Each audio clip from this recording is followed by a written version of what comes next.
Hey everybody, come on in the room. How are y'all? Happy Monday. It's your girl, the Brooke Ashley, and today we are here to discuss The Real Housewives of Potomac, Season 10, Episode 2. And before we get into it, can I tell you guys, this Wendy and Eddie arrest news has been living in my head rent-free for the last 72 hours. Like, I keep going back to this, and I don't know about y'all, but for me, I don't want to say it's put a damper on this season already, but I almost feel like I don't really know what to think because watching Wendy's scenes going forward, it feels almost like a joke because we know what's happened right now in real time.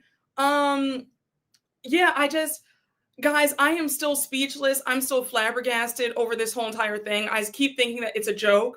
Again, I don't know if the news with Wendy and Eddie has put a damper on things for you this season, but I'm not going to hold you guys. I can't take any of Wendy's scenes seriously right now because we know what's going on. But okay, it's been very disturbing. Okay, you feel it's very distracting. I feel the same way. It's hard to take her seriously. Yeah. It's oh, thank you so much. I became a subscriber and a fan after seeing your review of your live last Friday. You are a gem. Thank you so much. Thank you. Oh, thank you so much. Thank you. Yes, it's very disappointing. I honestly thought you were going to stop reviewing Potomac. Um, no, I wasn't going to do that. I wasn't going to do that. I think I'm just all I can do is just look at this season as a joke now. I do want to ask you all, do you think that they're going to scrap what they have for the second half and give us a brand new version of the rest of the season? Or do you think that Andy might chop this season down the same way he did for SLC season 3 when Jen Shah had her legal issues, when we only got 13, I think 12 episodes? Do you think we might get 12 episodes of Potomac and then they might start season 11 immediately after? What do you think? Okay, you said extra episodes. All right. I actually. Oh, thank you. You're so sweet. Thank you. They should make it longer, like they are with OC. I'm surprised they canceled her wife swap episode. RHOP is almost like an SNL spoof. The show isn't serious anymore. I agree. I hate that the attention Wendy has been craving has come because she's exposed as a fraud. Reality TV is never that serious. They need to push everything back and refilm. I think it depends on the legal timeline. Second half will be good. Karen coming home and Wendy going in. It's sad but great TV. Now, I don't know if y'all know, but Andy Cohen just released a statement regarding Wendy and Eddie's arrest. I'm going to play it for you. So I'm going to play the clip for you guys. We'll listen together and then we'll talk about it and then we'll get into the review. Okay? Say that, like all of you, I found out about the charges against Wendy and Eddie Osefo on Friday morning, and there's not much that I can say. I know nothing of the charges more than you guys do, than what I've read. I'm sad about this. I'm really sad about this. And, Wendy is just, I'm a Wendy fan. And she has been a great housewife and a great role model she's always led with education and her solid family values. And so that's what, I'm really thinking about her and her family. And I'm certainly hoping that this is all some big, nothing. And by the way, last night's Watch What Happens Live, we had taped that before I went to LA. So that is why you did not hear me asking Ashley her thoughts on that, in case you were wondering. So that's what Andy had to say today on his radio show. And, he gave a very classy response. He's sad. He likes Wendy.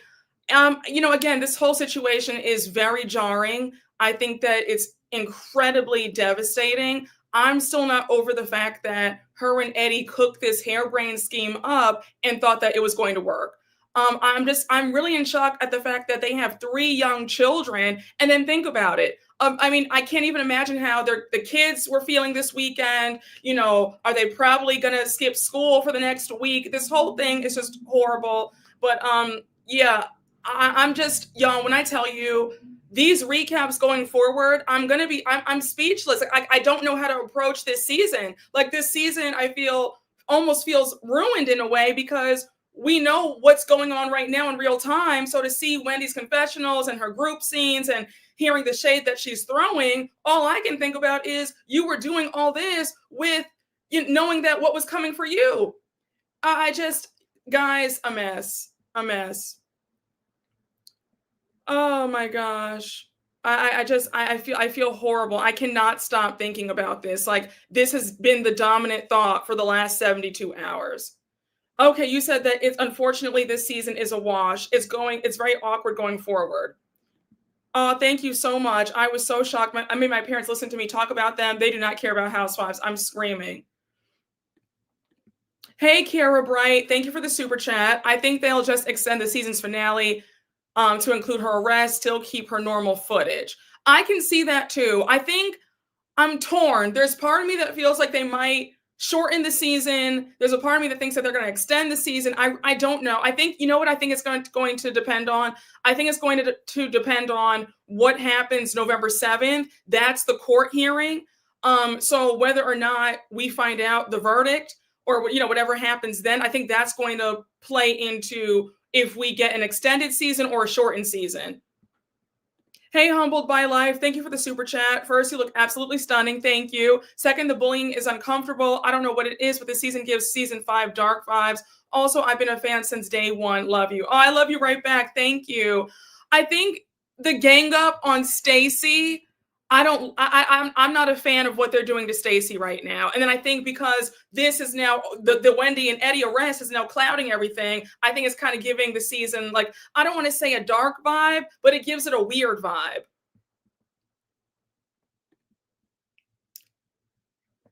I think they'll keep it the same and give us the black screen at the end with the write-up. Y'all know the setup. You're right. You know what? You're right. Listen, y'all. I'm going to just sit back, sit tight, see what happens. Whatever theories you guys have, keep them coming. I'm here for all of it. I really am. Yes, it's a very weird vibe. A very weird vibe. Thank you so much. Thank you. Even if this wasn't going on with Wendy, it seems like Gizelle and Ashley are back with their dark energy. I really dislike those women. I doubt the length will change. I saw the feedback on Twitter. The fans are in shambles. The season is already a dud, and it's only 2 episodes in. The Wendy arrest has overshadowed everything. Oh, I agree. Listen, this has been the talk of the town. Everybody's jaw is still on the floor. I've yet to pick mine up. I'm not trying to be funny, but watching all the scenes with Wendy, I couldn't stop laughing. I said, all I could think about was, you did this. Like you and your husband really sat down and planned one of the worst fake burglaries we've ever seen and heard of. Like you thought that made sense. And here you are throwing shade at other people. It's just a mess. It's a mess. It's a true mess. Yes, it's so weird watching the episode. All I'm thinking of is Wendy. Exactly. People clutching their pearls over the Stacey bad breath remarks are so funny to me. Is relatively tame, mild shade. Hey, Kadaya2 Torre, thank you for the super chat. You look so pretty giving Princess Tiana. Oh, thank you. Thank you so much. Oh my gosh. Yes, no, you're side-eyeing Wendy. It's like you can't stop. You can't stop thinking about, like, she really sat up here and put this claim in about these stolen items, and then she's probably wearing some, a hot mess, y'all. Hey, Cheap 83 by 21. Thank you for the super chat. Don't worry, Brooke. Monique is back next week to save the day. When I tell you, I'm actually like, Monique, I never thought I would say these words, but Monique Samuels, I'm actually looking forward to you coming back. Maybe it will take our mind off of this nonsense that's just happened. Who knew that Monique might come and save the day? Hey, Robert, thank you for the super chat. I agree with you about this feeling like a fever dream. The aftermath will be interesting to watch. I pray for their baby. Same here. Miss Samuels returns next week. You're protected, Brooke. I'm screaming. Hey, Kyra Bright, thank you for the super chat. I just realized that they did this right before the filming of last season. So they were going to sit on fraud for 2 years. Yeah. Listen, y'all, we could stay on this all day. Like I'm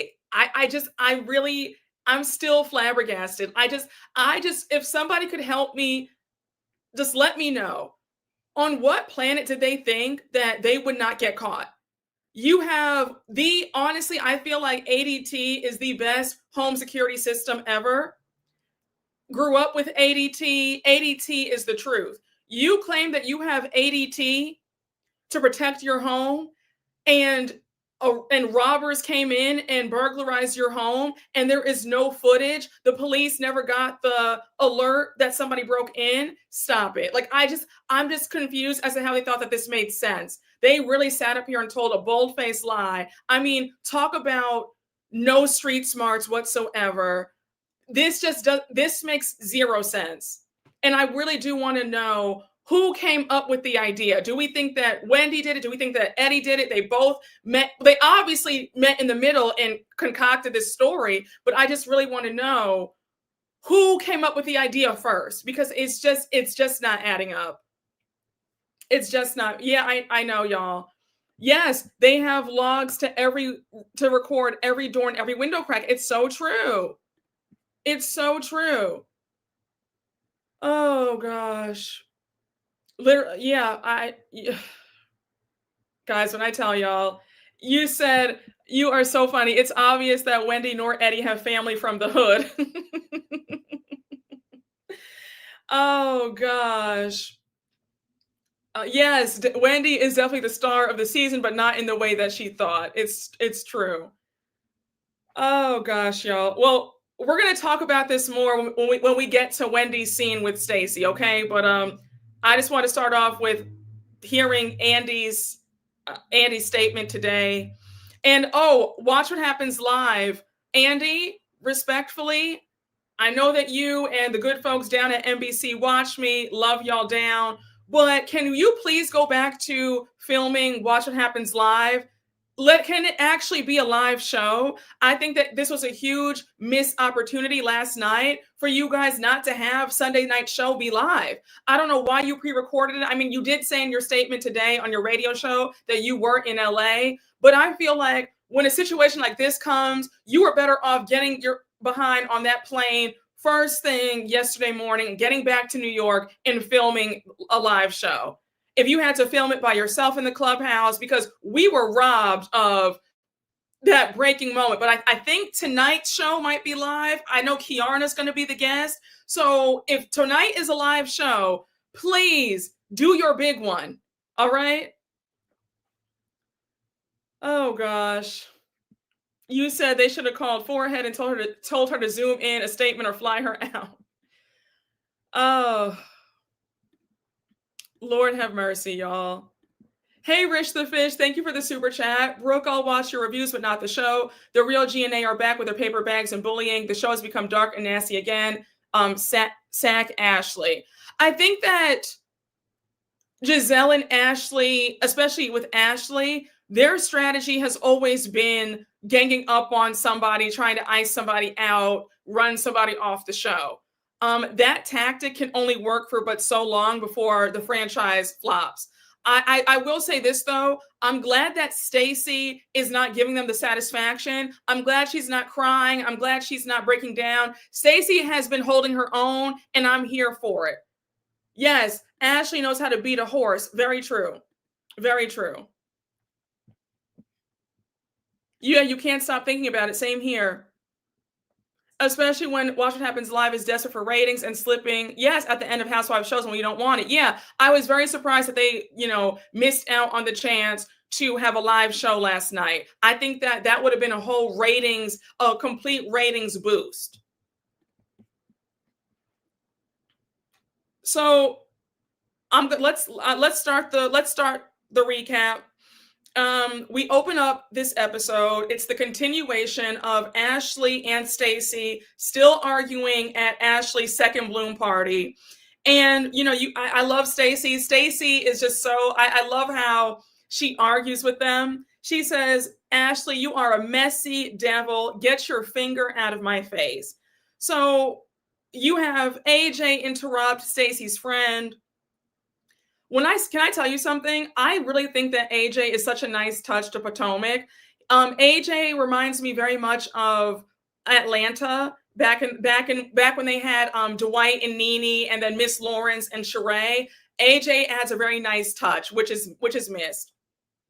So AJ's like, so Ashley, let me get this straight. You guys can be amicable if Stacey shows you that she's divorced. Is that what it is? So Ashley says, look, as far as I know, Stacey was with TJ. Now 3 months later, you're back with your ex-husband. The math ain't mathin'. So Gizelle says, if you want to work it out with your ex-husband, that's fine. But girl, just tell the truth. So, Gizelle goes on to say, do I think that Stacey is divorced? No. Do I think that Stacey wants to think that she's divorced and now she's back with her husband? Yes. Again, she says, tell the truth. Now, my thing is this. Whether or not Stacey is lying about being divorced, whether or not she lied about paying TJ or not, at the end of the day, none of this concerns you. None of this affects your life. None of this affects your paycheck. Why are you guys so pressed to bother her about whether or not she's lying about the divorce?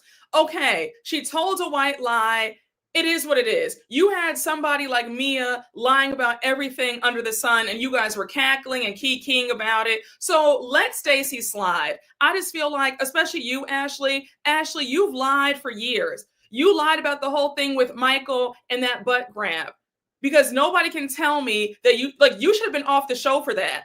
And it's very weird to me how you're still on this show despite what your ex-husband did. Because had this been anybody else's husband or ex-husband, they would have been kicked off. But the fact that you're still here it's the weirdest thing. But I feel like, Ashley, you've had your fair share of dirt. You were not honest or forthright about your divorce or Michael's shenanigans and his cheating, all of his nonsense. So I think that you should cut Stacey some slack. And it took you forever and a damn day to divorce Michael. So again, I wouldn't say too much about Stacey and her divorce. Just my 2 cents. I'm annoyed by it. I mean, you have people who have no storylines whatsoever trying to pin everything on Stacey. It's like, enough already. So now you have AJ says now AJ is a real friend. He's like, they're back together. Why do you guys care so much? So Ashley says, it's about the principle. We can be a lot of things in this group. We just can't be liars. Again, that's ridiculous to say because the majority of this cast are liars. So how dare you say that, we can be a lot, but not liars. Well, Ashley, you've lied about a lot of stuff too. You've spread people's business. You've been a big pot stirrer. You've been horrible to people. So I don't think that you are nobody's moral police or moral high ground where you feel like, oh, it's about principle. Girl, stop. You married Michael Darby. So not too much about principle and morals and all that stuff. Girls, like, enough. It's just enough already. I'm tired of her picking on Stacey. It just feels like a cheap shot, and it feels desperate because you have nothing else going on in your boring life. Just my 2 cents. So now we have we cut back to Keiarna and Wendy still going at it. Keiarna says, when it comes to me, I meet you with vulnerability. She says, Wendy, either you're socially awkward when we're out in public or I'm missing something here. And now Wendy says, we have different ways in which we friend. She says, regarding the whole NAACP awards and if I was coming or not, I had no idea because my kids were sick and I told them that. So now we have Keiarna's friend Angel jump in and she says, I think it's been a miscommunication between you guys. And Keiarna says, no, I don't like being gaslit. Now, Keiarna, respectfully, you took quite a few L's in this episode. We're going to talk about that. I just feel like you have every right to feel how you feel about Wendy not being a better friend, but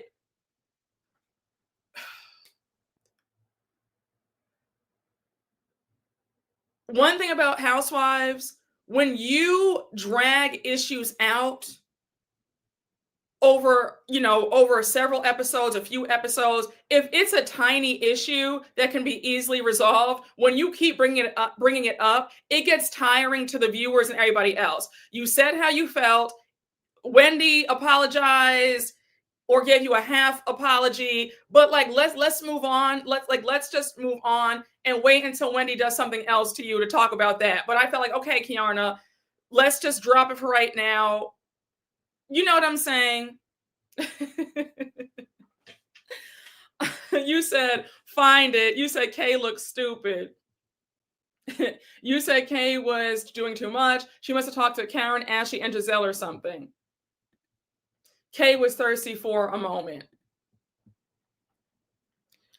So now everybody is now sitting with where Keiarna and Wendy are sitting. The group's all there. And now Ashley's like, have you guys made progress? And Kay says, yes, we've made progress. Gizelle says, yeah, Wendy apologized. Now Kay goes on to say, well, I felt like Wendy's apology was a bit dismissive in the moment.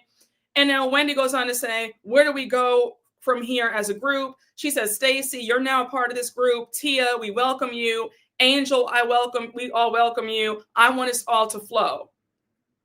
So of course you have Ashley jumping in and she says, but Stacey be lying though. I said, baby, Potomac has been a cast full of liars since season 1. So for you to call out Stacey lying, I said, let's not do that.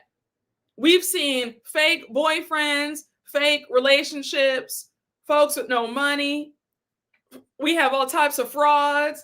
People like I'm like, no pun intended, but Ashley, again, you're not the right person to talk about there are liars in this group because you've also lied. You were married to the crypt keeper who was out here doing God knows what right under your nose, and you were lying for him, saying, oh no, that wasn't Michael, that wasn't him. So please stop.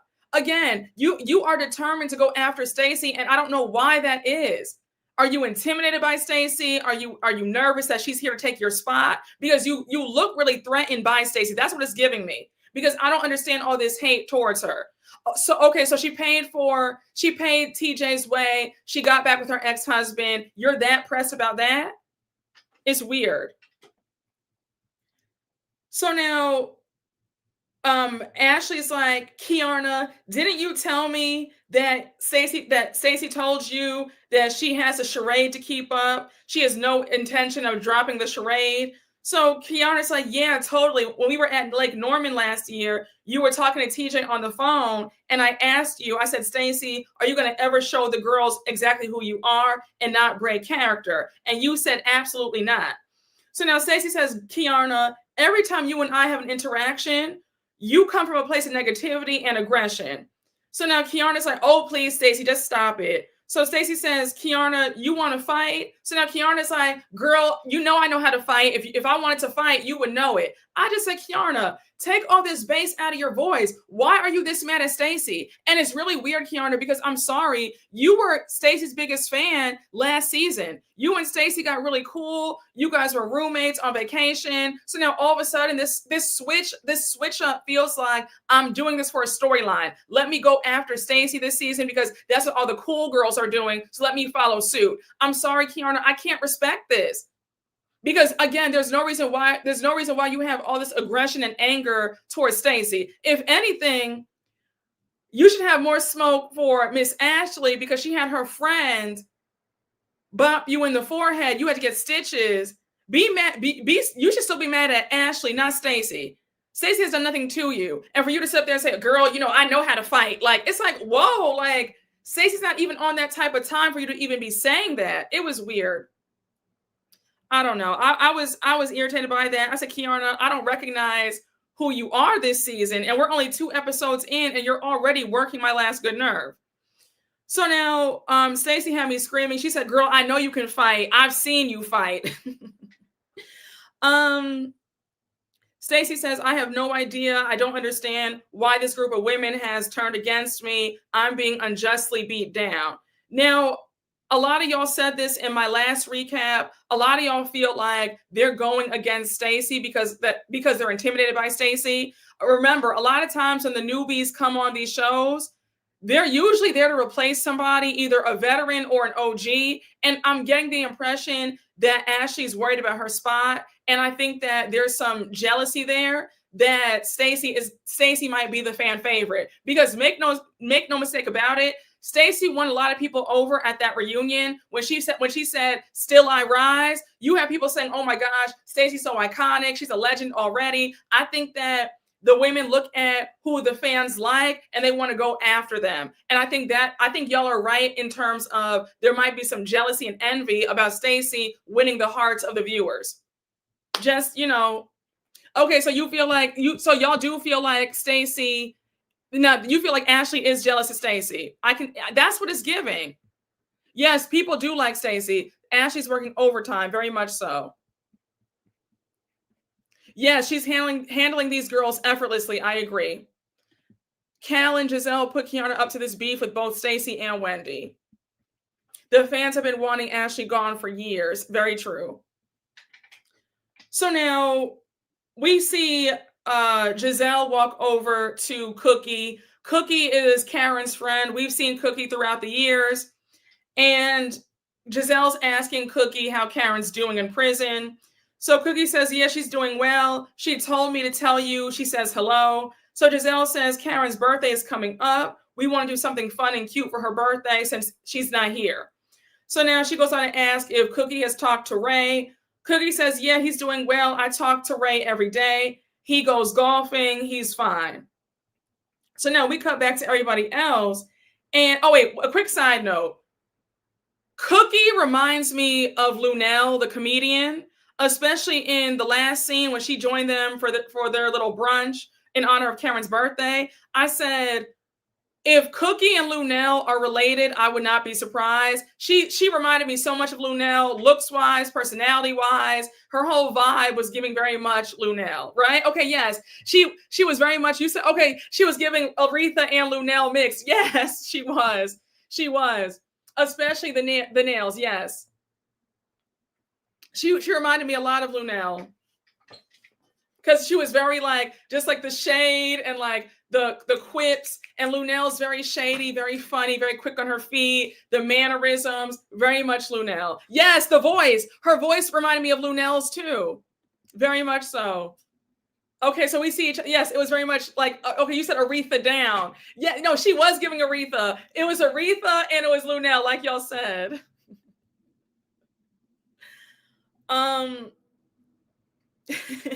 So now we cut back to everybody else. Wendy's asking Tia to tell the group about herself.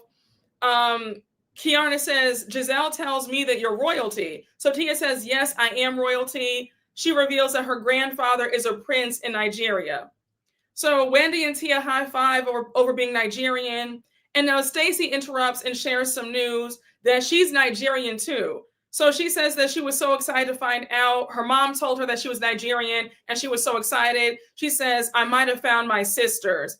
So now you have Wendy. They were all paying Stacey dust. Wendy says in her confessional, child, no comment, and then starts laughing. Now here's my thing. I don't know what Stacey has done that is so horrible that y'all have to laugh at whatever she says. If Stacey claims that she's 30% Nigerian, why can't you embrace her? Like, why are we shading her now? Like, I don't know. It's like whatever Stacey says, they want to find fault with it. It's like, my God, like she can't win for losing. And like they didn't embrace her. The way they all stared at her and rolled their eyes when she said that she's Nigerian too. I just said, my God, like the girl can't win. Yes, they really hate her. I'm like, my God. They just take her as a joke. Yes. They're so unnecessarily mean to her. Yeah, I don't understand why they're being like that. It's like bizarre. The dog piling is crazy. I think they thought she was lying. Yeah, you said it just wasn't the time. Yeah.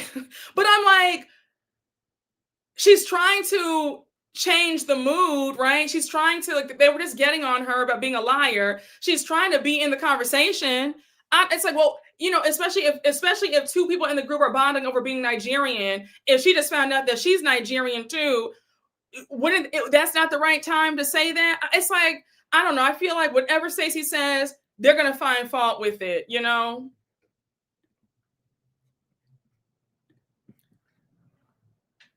So now we get to, we have a surprise come out. We have this burlesque dancer. All the ladies are like shocked and disgusted by the burlesque dancer. You have Wendy saying, "Ooh, I see puss." Gizelle says, "I didn't like all that." Keiarna's like, "Girl, like, what is this?" Now, may I say, for a franchise that loves talking about sex, y'all went to go see and support Ashley's drag show. When she was the drag queen, the drag king last season. I was surprised at their reaction at the burlesque dancer, because I said any other time you guys have gone to strip clubs together. Like, I was kind of surprised at how prudish they were acting in this moment, when any other time that they love talking about, I was kind of surprised by their reactions. And we all know that Ashley's going to always throw some crazy party with a whole bunch of going on. So I don't know why they were so surprised. It is an Ashley Darby party after all. So I would have expected it. You know what I'm saying? I just said, all right. So now we get to the scene with Wendy. Y'all, I promise you, this scene had me, I took out a magnifying glass. I was just looking at everything with a fine-tooth comb. Y'all, I just, like, this entire scene, I could not stop staring. Somebody on Twitter had me screaming. They said, this scene, I'm inspecting all of her jewelry. Somebody thinks that this ring that we see right here, that is the ring allegedly that she claimed. I don't know, but this is just a mess, honey. I cannot stop. Yeah, okay, so y'all, the way I was staring closely at this scene, I said, my God, I said, Wendy, Wendy, Wendy. Wendy, Wendy, Wendy, girl, you done did it now. A hot mess. Child. Yes, honey. Do you see, listen, listen, y'all, I have my magnifying glass out. So Wendy, girl. Wendy, look at Wendy with her two Van Cleefs on. Okay, so the two Van Cleefs are $5,500 each. And then that's a Cartier. I think that's the Cartier. She has the Cartier on, and that's okay. So she has a cute 16.5 on this wrist. Then the ring that she claimed as stolen, they got 23 grand for that. And I don't know how much these bangles are, but either way, this is a hot mess. This is Wendy, a hot mess. Now, we see Wendy in this cute romper set. Wendy, you look good. I'll give you that in this scene. But Wendy, I'm not trying to be funny. The first thought I said, okay, now Wendy, did you take off the romper when the scene was over? When production went back home, did you take this romper off and put it back in the shopping bag and return it back to Saks? Because they said that you were returning everything. So did you return this romper that we just saw you in the scene? A mess, honey, a mess. Listen, I said, my God, Wendy, did you take this romper back to Saks? Let me know. A mess. So we see Stacey comes over. Stacey comes over, honey, and Stacey comes over, and we see that they're going to have some champagne and charcuterie on the balcony. Stacey says, despite what happened at the reunion, I actually like Wendy. I care about Wendy. And at least there's one level-headed person in this group. I said, Stacey, come to find out, you might be the only one with a level head. because this one is over here concocting up a harebrained scheme and a fake robbery that never took place. And her husband sent out, and it has a paper trail incriminating them both. So you might be the only one who has a level head. A hot mess. I said, this is craziness. So they sit down, they're outside on the balcony, and the first thought that came into my head, I said, okay, so is this the balcony that Eddie and Wendy claimed the robbers remember how in the report they said that the robbers jumped onto the balcony, but yet there was no ladder? Now, unless you have superhuman strength to jump 100 feet into the air to get on. I said, was this the balcony that the robbers came in and they somehow slid through the cracks of the windows because not a window was broken, not a rock was thrown through a window? And the robbers must have been barefoot because there were no footprints. There was no dirt.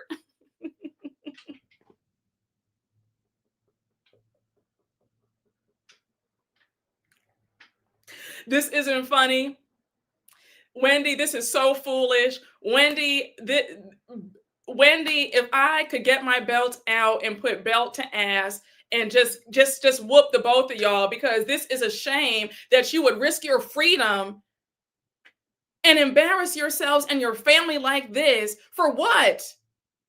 What kind of dummy would make up a stupid lie like this? You guys have ADT security. Y'all know ADT does not play. If somebody taps on the window too hard, ADT, the alarm will start going off and the police will be there 90 seconds. What on earth possessed you to say that robbers came in and you have a Ring camera? There's no footage of anybody coming into that house. A window wasn't broken. Nothing else was disheveled in the house. They jumped on the balcony, but yet there's no ladder. Now, y'all didn't think this through. You could have watched an episode of Criminal Minds or something. I said, my God. I mean, you haven't watched Dateline or 2020? You could have done a better job than that. You guys didn't think this plan through at all. Child, a mess. I said, child, this is really crazy. And Wendy, this is why you've put such like a damper on this season, because now every time I see your scenes, I can't get past this. And all throughout this scene, I couldn't stop saying, is this the balcony that the imaginary robbers jumped on? Baby, they never watched an episode of Law and Order. I said, my God, they could have hired somebody. Well, somebody on Twitter said they probably didn't have enough money to hire some goons to do that. Another mutual on Twitter said they could have had the kids run around the house at least and throw things and do a pillow fight. That would have looked a little bit more believable. Not a window was broken into, only one room was ransacked, and they flipped the mattress over and said, yeah, we were robbed. Oh, gosh.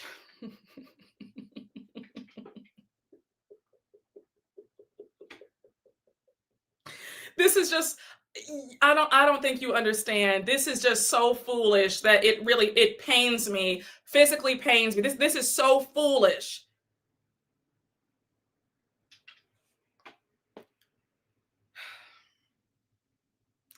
So, I mean, I don't even know if I should even do this scene. What's the point of even talking about this scene? Because we know that everything coming out of Wendy's mouth doesn't make any sense.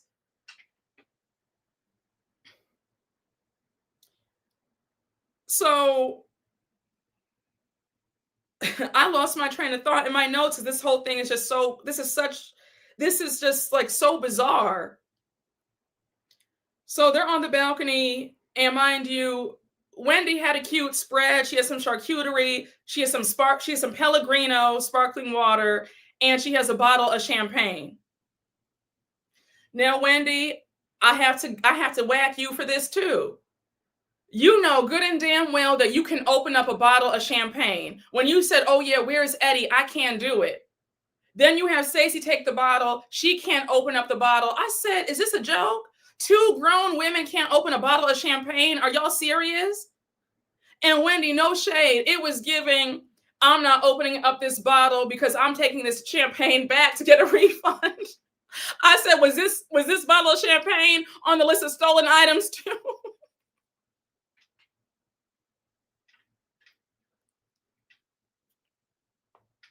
I'm not about to play with y'all today. I said, Wendy, this is just so foolish. This is so foolish that you're acting like you do not know how to open up that bottle. I said, girl, if you wanted your $70 back, then just say that.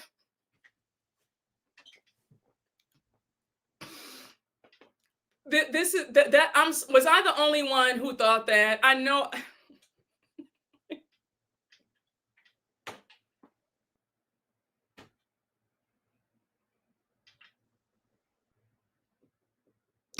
I don't think you understand. I had tears coming down my face because this was so stupid. You have a bottle of champagne right there, and you're talking about, oh, I can't open the bottle. She put it right back there and said, I'm taking that right back to the liquor store.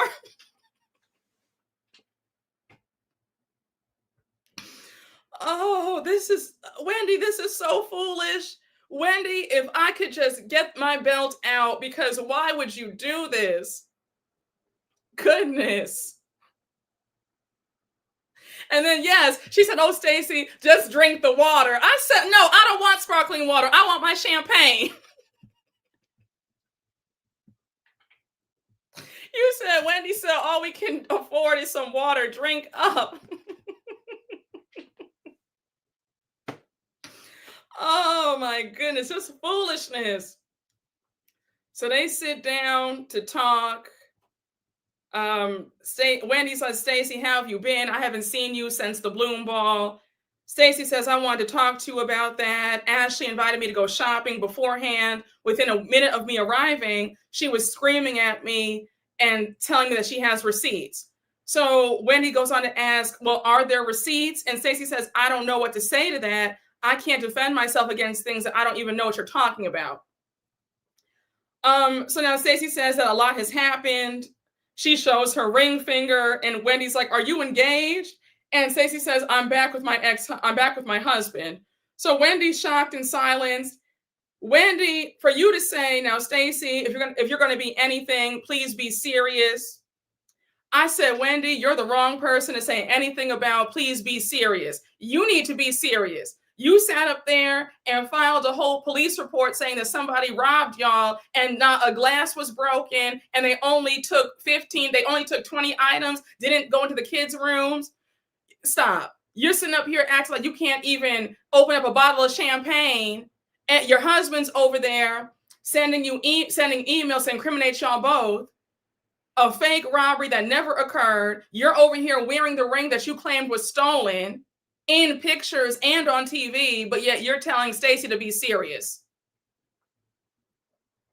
Yes, and filing stuff pre-pandemic. The court document said that you put a Gucci wallet that you bought in 2018 on the list of stolen items. And the craziest part about that is she returned the wallet in 2018 at that. So you put a wallet that you bought 7 years ago and you returned it, mind you, 7 years ago. You put that on the list of stolen items, but you're telling somebody else to be serious.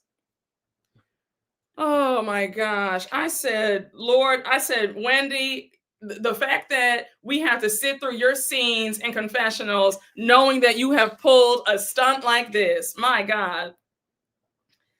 So now, Wendy says, I'm all for team marriage, but it's a complete 180. Well, it's a complete 180 from us when it comes to you. We're shocked. We had no idea that the good professor would end up doing something like this, committing insurance fraud. So we're also surprised at this 180 from you and your husband. So now Stacey says, we're not getting married next week. We are trying to work things out. There are a lot of things being said about me that are lies. She says, Gizelle said that I had Stacey Eddy, that I had a cannabis line coming out. The talks to begin my cannabis line did not start until March. So Wendy says, oh, so Gizelle was right.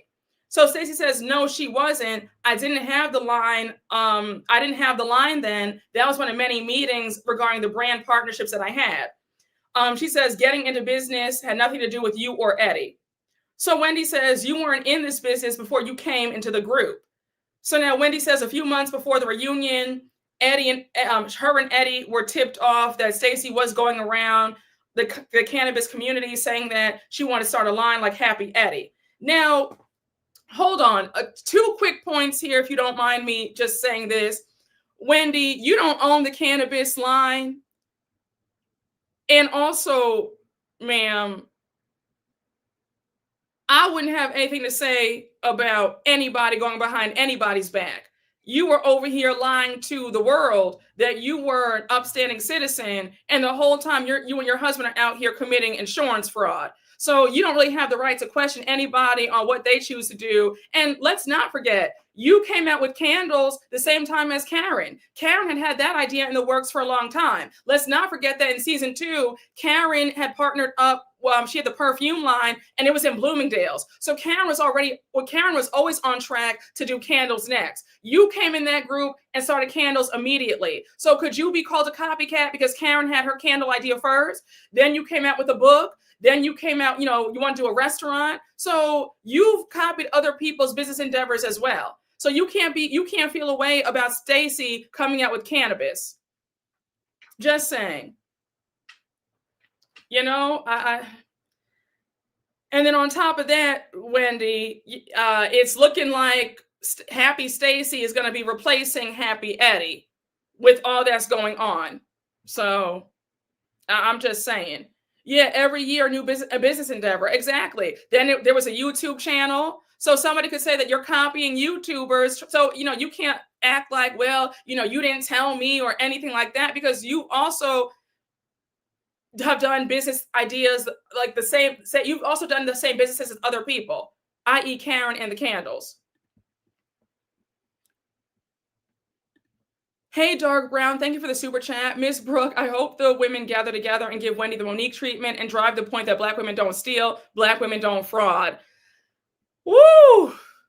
That's if Wendy comes back onto the show.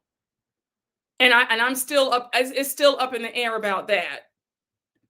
Hey, front of the line, thank you for the super chat. Geez, they did not even try. Throw a rock or something. Seriously, looking beautiful, doll. Thank you so much. Yeah, I've never seen such a piss poor fake robbery. They didn't even have the home all messed up. The whole house is clean and everything else is intact except their bedroom, and not a window's broken, no dirt tracks, no fingerprints, no nothing. Stop it.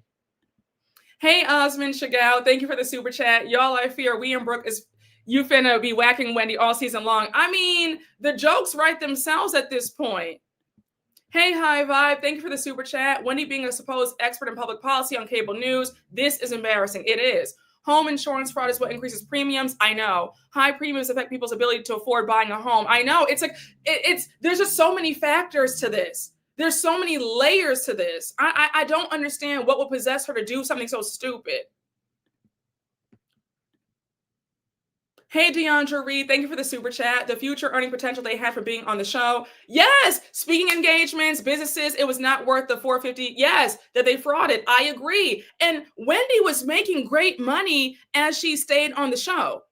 Like when Wendy, the season after Wendy was assaulted by Mia, season 8, season 9, Wendy was making some good money. Wendy was easily touching at least $550 to $650 per season. She was seeing her last 2 seasons, she saw some good money. She's also been on the speaking engagement route. She had spoken at some colleges. She had also gotten the new position at Wesleyan University. She was going to be a professor there. Now that's out the window. I mean, Wendy had so much potential to earn millions. She was in a good spot financially. And the fact that she would do this for $450,000 speaks volumes. This is horrible. Horrible. Yes, she had a good season last year as well. Yeah, the $450,000 was denied. They only got $25,000. Hey, Osman Chagall, thank you for the super chat. Insurance fraud is a crime of moral turpitude. So if she and Eddie are convicted, no one will ever trust her ever again. I know. She's put herself in such a bind. Such a bind. I just don't understand why you would risk your freedom, and you were making good money. I mean, I'm just, like, Wendy, you could still you were still able to shop at Neiman's and Saks. There was no reason for this. Why you felt the need to go overboard is beyond me. Like, you were good. Like, you could have you had the money to buy a Dior purse every quarter and a Chanel. Why you felt the need to go overboard is just, I'm just not understanding it. I really don't understand it. Oh gosh. I can't even imagine how many times they had to speak to investigators because, baby, they were on me for a 7K loss that I have ring footage of. Wow. See, like, that's what I'm saying. Insurance is pressing you if you do have footage and proof that you're not lying. So imagine how they were looking at her and Eddie when she claimed all this stuff was stolen to get the max policy and they had no footage. A mess. Just a mess. I don't know. I mean, that thought has come through my mind. I don't know what they're going to tell that judge. They need to say, Judge, we had a lapse of judgment. We're sorry. Go easy on us. We have 3 small children. That's their best bet. Like, they need to go the sympathy route. Their best bet. Do I have any lawyers in the chat? Their best bet, if any lawyers in the chat, please let me know. Let me know what's their best course of defense, because are they able to, try to gain some sympathy? I don't know. I don't know. Eddie sending that email incriminates the both of them, that they were both in on this. Oh, gosh. It's not just greed. It's the trauma of feeling less than on her first season. Oh, I agree. I agree. I think they do, because the decision is so odd. The law doesn't care. Somebody's going to have to take the fall, and their best bet is to have Eddie do it. They need to plead guilty and cop to it. This is really a shame. And they run your credit when you file a loss. Oh, yeah. Oh, wow. Wow, wow, wow. Pleading insanity. There are no excuses. Yeah, I really don't. And y'all know one thing about it. However I feel about Wendy, I have always said, and I still feel this way, she has such a beautiful family. Her kids are adorable. Like, I've always thought that her kids were just the cutest. The fact that they might be without parents because their parents might be doing jail, like, I can't wrap my head around this. Those beautiful children are going to be traumatized because of the dumbest decision that anybody could make. I just don't understand why they did this. Wendy, if you felt like there was so much pressure to look a certain way or present like you were so wealthy, you should have left the show. And this also speaks to desperation to fit in, because why would you do this?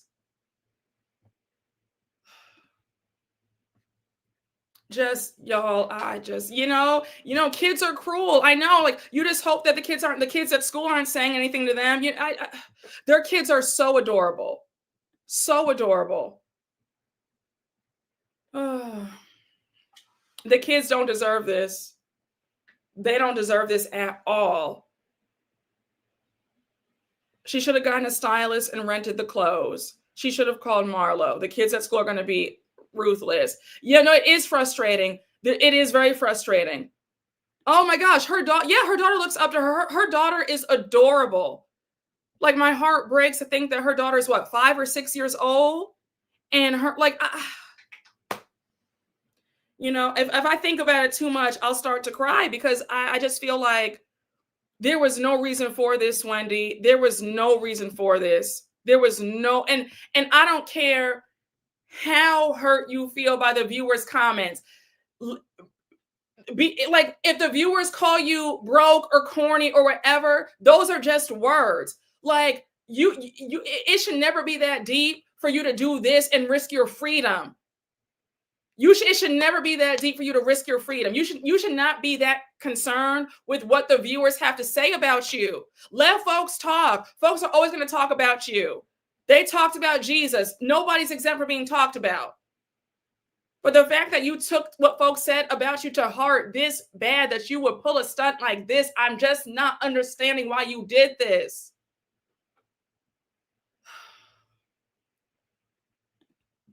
A mess, y'all. Hey, Rock and Roll Dina, thank you for the super chat. Hey, your agent Kayla, thank you for the super chat. Were the kids home when they destroyed the room? I don't know. I really don't know. I really don't know. I still cannot rack my brain around this. Child, exactly. As long as you're secure with yourself, that's all that matters. Exactly.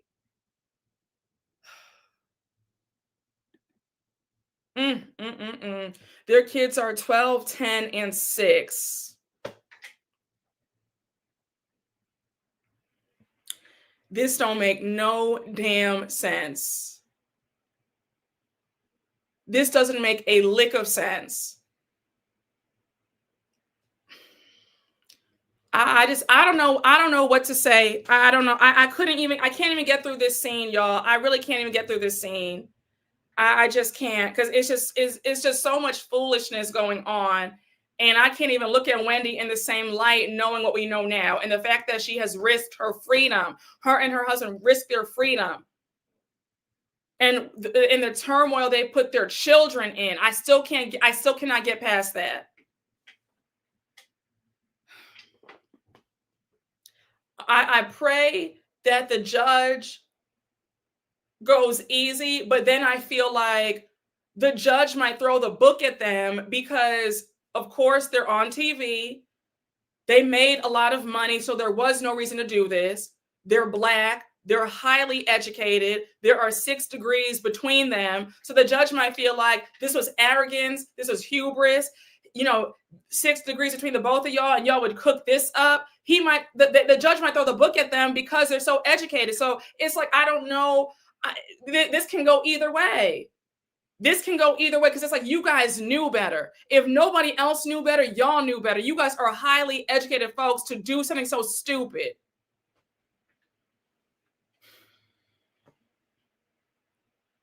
A mess. A mess. But back to the scene. Oh, Eddie has 4 degrees too? So it's 8 degrees between them, and they cook this up? Stop it.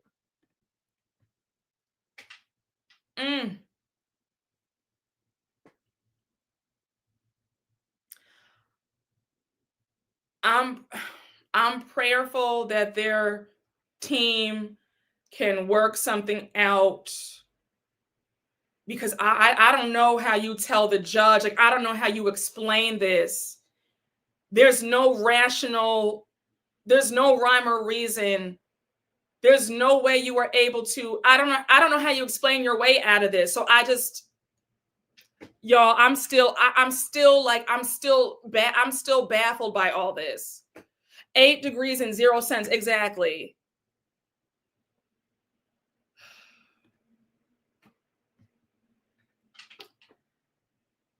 I'm praying that their defense team is able to work something out, because again, I don't know how they're explaining this away.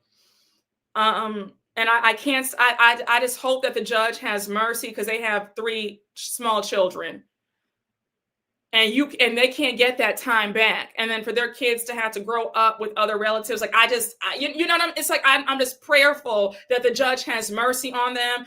They have to plead insanity at this point. Like, that's the only way I can wrap my mind around how you explain why you did what you did. You get, like, there's no, I don't know. I don't know what to say.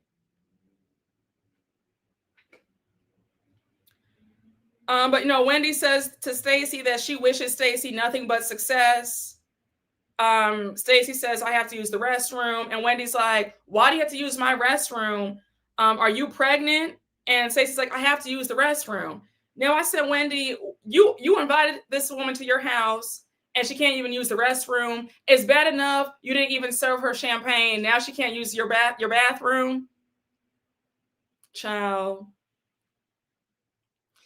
The judge may allow them to serve one at a time, like Teresa. I was thinking that too. Because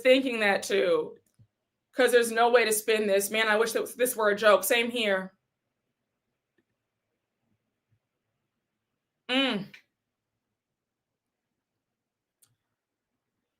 They pick on Stacey for everything. It's ridiculous. That was so weird. Like, okay, Gizelle, I can't pee. Exactly. She didn't want to pay for the water when Stacey flushes. I bet people who live like them are the main ones doing it. Wendy pissed me off this episode. Had Stacey saw something in the house that looked suspicious, Wendy would have been caught way before the news of their arrest. You're right. How can they plead insanity when the emails show their complicitness? You're right. No, I guess I'm trying to be optimistic. I'm trying to keep some hope alive because I'm thinking about her children. I think her kids are adorable. And I don't want this to happen to her kids. You get what I'm saying? So I'm trying to hold out on hope that maybe they could plead something to get a lesser sentence, or Eddie messed them up with that email. Eddie effed the whole game up with that email. And I'm starting to feel like Eddie did it on purpose. So I feel like maybe Eddie felt like if they find us out, let it be on record that it's the both of us up to this, not just me. You know what I'm saying? But y'all, I'm still in shock that this has happened. Like you could have never told me in a million years that Wendy would be on this type of time. The biggest hope is the insurance didn't pay out. That email is a smoking gun.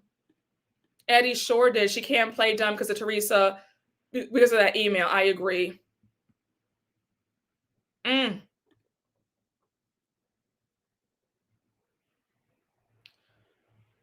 Oh gosh, this is so sad. This is just, I don't know why he would do this. Like I just don't know, y'all. You said someone else was saying their marriage was on the rocks because why email someone that you love with and see? Yeah, because that's my thing. For all my married couples in the chat, why would you email your spouse, especially with this stuff that would incriminate y'all? Like he couldn't have said this when they were in the bed together. He couldn't have whispered this in her ear. Like I'm confused at the logic. I thought the same thing about that email. Okay, right? Like I think that I'm getting the impression that, and then you know what's crazy? Somebody on Twitter made a great point that maybe Wendy was paranoid about them getting caught. Remember last season when they all went to lunch with Stacey and they were talking about Stacey and Ashley waiving their right to child support or alimony? And then Wendy made that comment that I was like, girl, what? When she said, oh yeah, I don't take care of the bills. Eddie handles all that. Like he takes care of all the finances and I just sit back. And I said, wait, Wendy, girl, I know that your money is up now, but it never gave that you had no idea about the finances or the Con Ed bill. I just said, now, I even said, now, Wendy, stop playing around. You're a smart woman. Eddie did not have you put up like that for you not to know the bills. And that kind of, and now I'm thinking like, oh my gosh, what if she said that because she was nervous that they're catching on to her. So she wanted it on camera that like, I don't know anything about the finances. That's on him. Like I don't know. Maybe I'm reaching, but I'm just, I don't know. I don't know. Maybe she got wind that something might be coming out, and she wanted to have that on camera. Like, no, if they come for us, let it be known that it's not. I don't do anything with the bills. That's all on him. You know what I'm saying? I don't know, y'all. I don't know. I just want to know: do they have their children in mind? They did not have them in mind. It's just such childish moves for so many degrees. No, listen, my mind is blown. My mind is blown.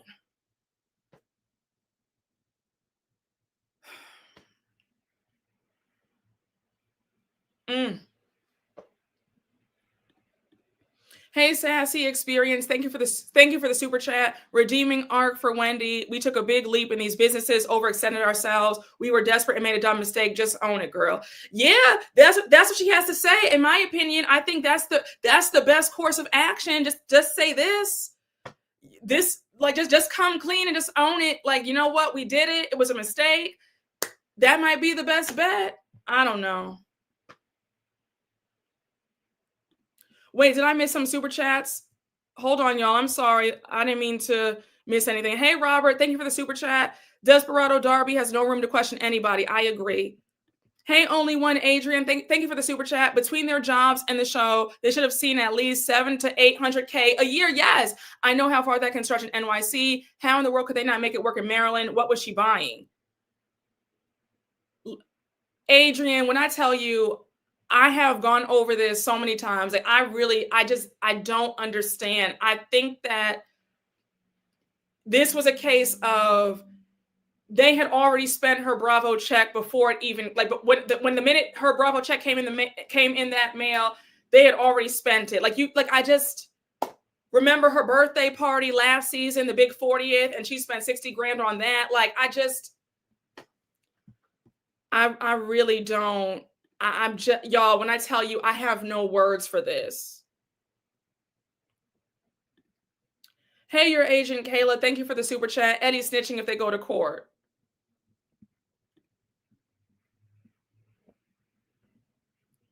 Yes, when they came on the show, the article had been released about them being deep in debt. They had severe student loan debt, and they had taken out a second mortgage on their home. They were in a lot of debt when they first came on the show. So in my opinion, why didn't they use the Bravo checks to pay off all their debt? And then they would be able to buy whatever they wanted because they would have been debt free now.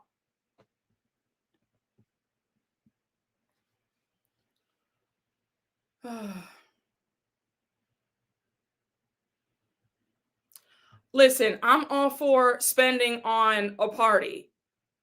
60K for a party is only insane when you don't have 60K for a party. If you have it like that, spend it. I'm all for, if you have it, spend it. Like, life is short. We're not taking any of this with us when we die. So enjoy your money. I'm a big proponent of enjoying your money and spending it if you have it. If you don't have it, don't spend it. But if you have it, if you're blessed with money, spend the money, enjoy it. But they didn't have the money.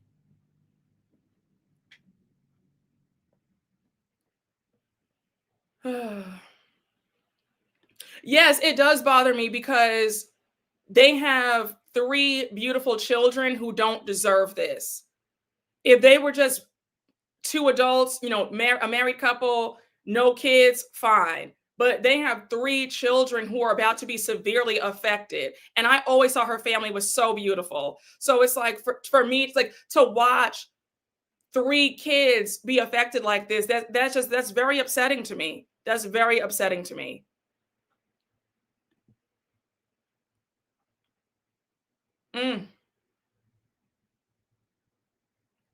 Y'all, I just, Wendy,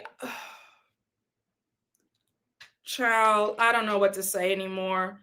And watching your scene was it was hard to get through because all I could think about was this. Hey, Maya D, thank you for the super chat. Shopping and plastic surgery before clearing debt. Why? I don't know. Now, remember, the plastic surgeon came out when she got her BBL and said that he did it for free. So she didn't pay for the plastic surgery. She got that for free. He did it for free. As long as she promoted him in his practice, he did it for free. Hey, Justin Bright Hop, thank you for the super chat. My main concern is for the children only. I know. I have no sympathy for 2 adults who chose to be careless and dumb. Listen, you and I feel you. We are right here. Like, my only concern is for those children. Because to go through this at such young ages, their lives are going to be forever changed. And I just don't understand why they would put their family in jeopardy like this. Like, child, they were not thinking about their kids. Like, we can all agree to that. They were not thinking about their children.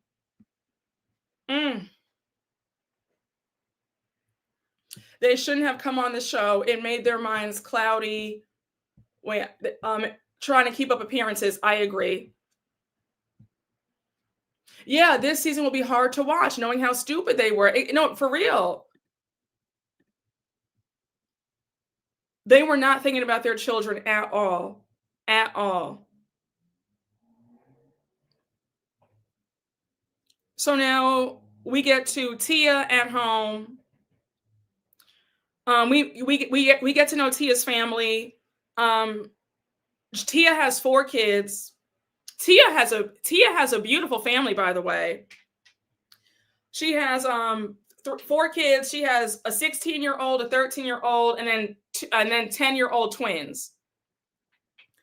So now we see Gizelle come over.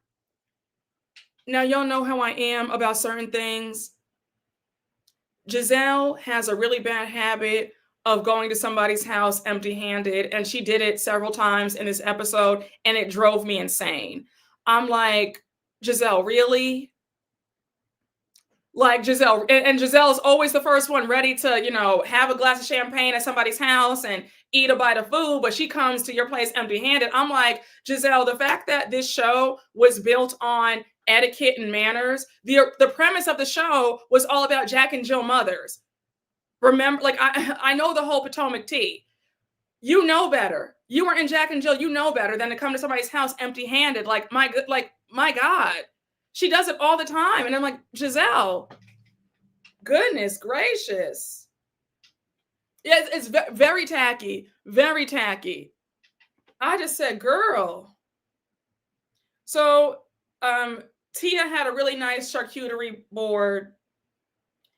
So now we meet Tia's husband, Rob. He seems really nice. We find out they've been married for 17 years. He grew up in the south side of Chicago. I said, all right, come through Chicago. She grew up differently with the cook, a driver. We all know that Tia comes from wealth, right?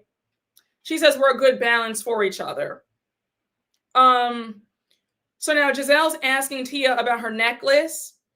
And she says that it's her, forgive me, I don't want to butcher it. It's her Yoruba name. Did I say that right? Let me know. I hate butchering. So did I say that correctly? Somebody in the chat, let me know if I said that right. So she says that it means pampered from her mother's womb. And she was born in Lagos, Nigeria, raised in London. So now she goes on to say that, so we see that her husband, Rob, is taking the kids to go to the mall to go shopping. Yoruba. Okay, so I said it wrong. Apologies. Thank you for the pronunciation. Thank you. Thank you, guys. So now they go to the mall, and so Gizelle says, oh, it's nice that your husband is taking the kids to the mall. And she says, yeah, I don't do errands. She says, I'm used to having a driver, so I'm not going to be the driver. She says, I'm not going to get haggard just because I have kids. I know that's right. Like, I love that. I love women who still have their personhood, despite being a mom is not her only identity. I love that. And I have to say, I grew up with a mom like that too. Like, my mom was very much like, she loved us, but she was like, I'm still going to have a life too. Like, mommy still needs some me time. Me and dad need our time. So she made it, growing up, it was very empowering to see my mom still go out, have a social life. She was not going to just be with us 24/7. That's important to see your parents have a full life outside of kids. I was very well aware that my mom was a whole person and not just my mother. And I love to see that Tia is like, just because I have kids, I still have a life too. I'm still a whole person before. I love that. Love that. Okay, yes, my mom was the same too. Yes, right? Yes. Okay, so a lot of us can relate. My mom was very much like, love you down, love y'all to pieces, but I'm still going to have a life as well. And if I have kids, I'll be the same way. Love you guys to pieces, but I still got to go out from time to time. Yes, balance is important in life. I agree. Tia is off to me. she's there to do Gizelle's bidding. I hope she proves me wrong. I think give Tia a chance. I think so far so good. I think that Tia is going to surprise us. I really do. I'm hopeful. Oh, you said your mom. Oh, your mom is like Tia too. I love it. Mama got to have a life. I hate when people try to shame moms for having a life outside their kids. Yeah, I've never understood that logic. That's crazy. Like you're not just a mom, you're a woman. Like, you know, I've heard mothers say, you know, I'm a woman first. Like I'm a woman before I'm a mom. Like, baby, like, like, listen, I'm still out here zipping it and zooing it just because I'm your mother. Like, don't think, you know what I'm saying? So shout out to the moms. Shout out to the moms having a full life. And I plan on doing the same if and when I have children. Like, it's not going to stop anything over here.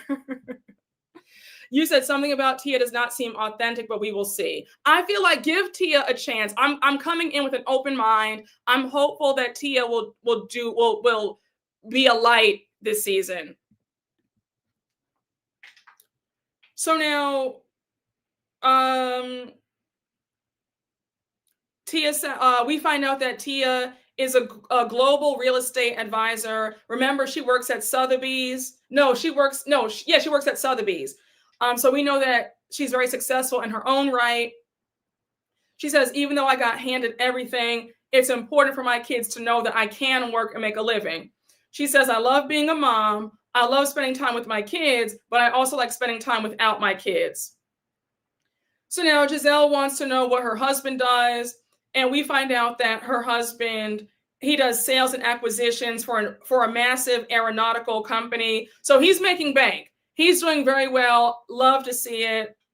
A lot of wealth in that household. Welcome to the fold, Tia. I'm so far, I'm liking Tia. I can't wait to see what more unfolds with her. But I'm here for Miss Tia and her family. So now Gizelle says, well, we're going to introduce your husband to Wendy's husband.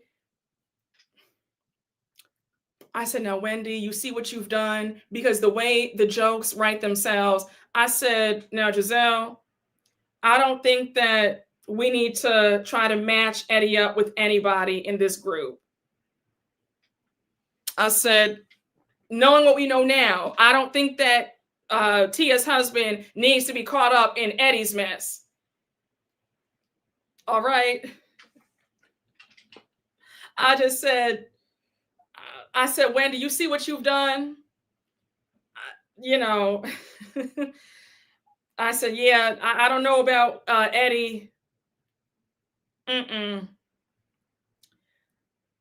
Now, Ashley's scene with her sister, Jessica, we're going to skip past it. I don't care about Ashley's scenes. I have nothing to say. I literally wrote, I have no commentary about this scene. So let's just skip it. Yes, her sister does look just like their mother, Sheila. Spitting image. She seems like a sweet girl, nice girl, but I just have no interest in Ashley's scenes.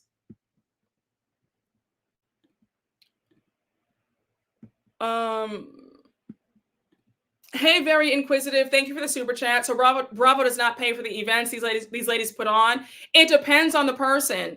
It depends on the person. It depends on the event.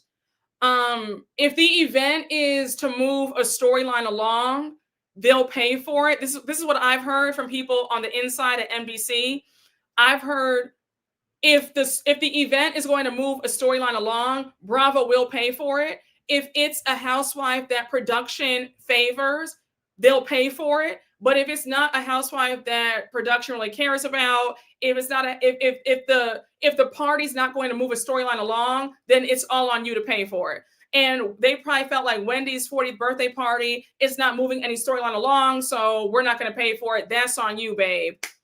A mess. But yeah, Bravo picks and chooses what they pay for and what they don't pay for. Hey, Miss J, thank you for the super chat. As a person who studied human behavior, I always saw Wendy as performative, keeping up appearances. I'm praying for the kids. P.S. You look beautiful. Thank you so much. Thank you so much. Yeah, I know. I think that Wendy really took to heart what the viewers had to say about her and what her castmates thought about her. That really affected her into ways that we don't even know. Hey, the life of Samad, thank you for the super chat. We don't have the complexion for protection. It's time we learn this. Hopefully we learn vicariously through the situation and make better choices. I agree. I agree.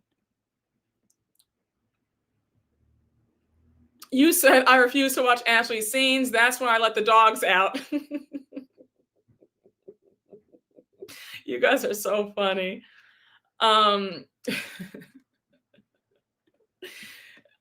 You guys are so funny. But no, regarding the parties and events, Bravo is real funny about who and what they pay for. So they'll pay for the dinners and the lunches. They pay for that. They pay for the cast trips. They don't always pay for the upgrades, like the flight upgrades. That's why sometimes you'll see some people in coach, some people are in first class because yeah. So it all depends on the housewife and the franchise and if the event is crucial to the storyline.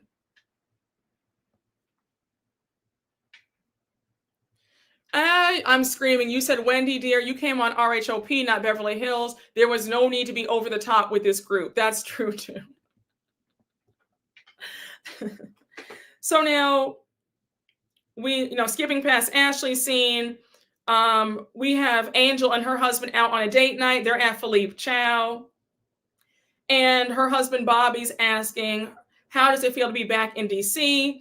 And Angel says before she was back in DC before when she was young and single. So now coming back to figure out what parks to take the kids. It's all full circle, right? So now Angel goes on to ask her husband what he thinks about being here. He says that he likes it, but he does miss nature.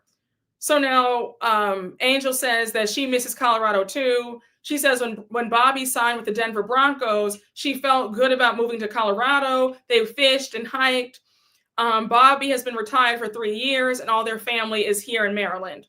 So they're renting until they find the house of their dreams, but they have not given up their Colorado house just yet. Now, Angel, when production showed your Colorado house, absolutely stunning. When you said that your house has won awards, I said, oh, I believe it. Their Colorado house gave very much Architectural Digest, fab. I said, oh, there's some real money on the scene. I'm here for it. But yeah, your Colorado house is gorgeous. I said, I know that's right. So now Angel brings up their 6th-year anniversary coming up. Bobby makes a joke and says, you didn't want me back then. And Angel says, I did want you when you messaged me on Facebook. So then he said, well, yeah, you liked me 4 years later when my money was right. So Angel laughs and says, no. She says, we met on Facebook. He slid in my DMs. Him being an NFL player was not the draw. But there are a lot of perks of being a wag, a wife, and a girlfriend of an athlete. She says, jewelry, vacations, the bags, private jets. What girl wouldn't want that? Again, I'm here for Angel having money. It's nice to see a housewife on Potomac with an actual coin. Thank you, Jesus. Won't he do it? Because we have fraudulent people doing insurance scams. So it's nice to see somebody who actually does live a luxurious life. But yes, at least it's an honest coin. I said, thank the Lord. Yeah, I'm here for Angel too. We find out that they're looking for homes in Potomac. Bobby says that he wants 2 acres minimum. She says, I want 5 acres minimum. She says they bought their house in Colorado for $2 million. They love the Potomac area, but have not found a home yet, considering that the homes don't have a lot of land or house, and they want both. So now she goes on to say that she can't wait to introduce Bobby to the ladies. Bobby goes on to ask her, how does it feel to be the rookie of the group? Are they hazing her? She says, not yet, but I don't play that ish. I might be a rookie to this group, but I'm not a rookie woman. I said, let him know, Greg. I said, that's right, Angel. Let him know. Let him know. So now she says that she cannot wait to do her get-together, get all the women together to do some meditation and a sound bowl. And she's happy to be back in DC. So now we get to Keiarna at home. And Keiarna is in her brand new condo. We see a chef is there. And Gizelle comes over yet again empty-handed. I said, Gizelle, Gizelle Bryant, if you don't stop showing up to people's homes empty-handed, then I know something. You're sitting up here drinking people's liquor and eating up all their food, eating folks out of house and home, but you have the nerve to show up empty-handed. You just don't do that. You always show up with something: pastries, desserts, a bottle of wine, a candle, flowers. You never show up empty-handed. I just said, like, my God, Gizelle, it's enough already. She does know better. You said she's cheap and probably takes food to go. She should have turned right back around. She would turn right back around to go to the store and pick something up for me. Exactly. Like, yes, Kay needs to be dating the chef. Yeah, anybody but Greg. Just tacky like her outfits. That's why Gizelle's not doing fraud. Wow, I'm screaming. Now listen, now you can still purchase a hostess gift for somebody when you go to their house. Buying a $50 bottle or a $60 bottle of champagne is not going to break the bank. Gizelle can afford to buy somebody a hostess gift when she goes to somebody's home. That's not setting her back. And if that is setting her back, then she's on the wrong show. Oh gosh.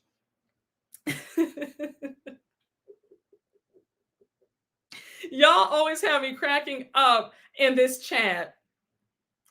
So now Gizelle wants to know if her and Greg Gizelle says, does Greg stay over? And Keiarna says, yes, he's here all the time. Keiarna, you know better. Don't move these men in. And why does he need to be at your place? It's bad enough that you're with him. You don't need him in your space like that. That's your home. It's your sanctuary. Let it be just for you and your girlfriends to come over and yap and have a good time. You don't need this dusty man with his ashy feet coming into your place, stinking up the joint. Like, Keiarna, are you okay? I just don't understand what you see in this man, but all right. Like, a mess. A mess. And also, for you to be best friends with Angel has a handsome NFL playing husband. Why won't you ask Angel to hook you up with somebody? I'm sure there are retired NFL athletes you could get with. Like, I don't understand this. You said Greg always looks mad. What does Greg have over her? A mess. Yeah, with the picture in the frame. Even her mom is judging her. Exactly. No, for real. Please ask Angel to hook her up. Just a mess. So, wait, okay, hold on. So, you know how Keiarna is going to be on Watch What Happens Live? I think either tonight or tomorrow. Why did one of my Twitter mutuals, who is hilarious, by the way, why did she say, because Andy said, send me some questions for Keiarna when she's in the clubhouse.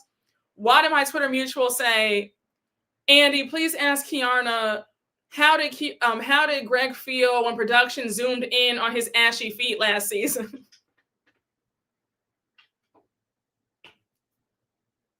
Y'all don't understand the scream that I scrumped, like the scream that escaped my mouth. I was on the floor.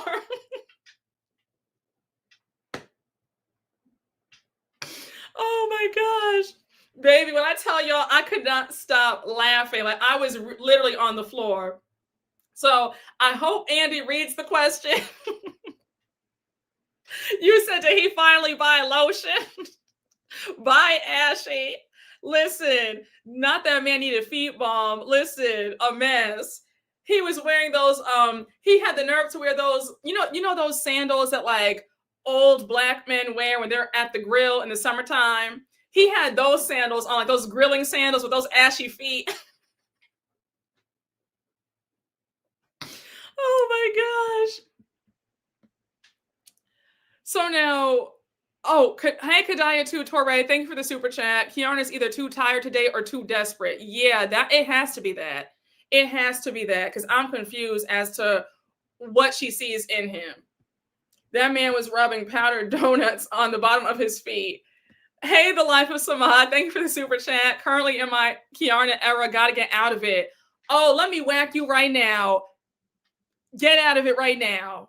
Please, please, no, seriously, please. I understand sometimes you feel like you don't want to be lonely, but honey, being alone is not the worst thing in the world. Please get out of your Keiarna era. Please get out of it. Please, you know how I am, but you know how I feel about desperation. Get out of it. Get out of it. Get out of it. I rebuke this in the name of Jesus. Get out of this right now. You said call that man tonight.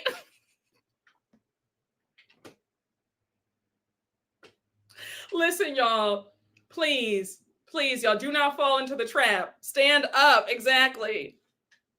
Stand up. Oh, gosh. So now, you said, you guys are so funny. Y'all are so funny today. Listen, honey, dusty man with ashy feet, get yourself a cat, call that man and eject him from your life. Got out of my Keiarna era a month and a half ago. Thank you, Jesus. Oh, I should pour up some champagne. I should pour up some champagne. The champagne that Wendy took back.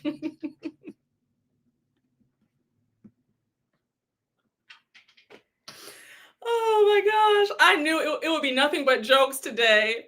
It was gonna be nothing but jokes today in this chat. So they sit down, the chef comes out to bring them a salad. That salad looked delicious.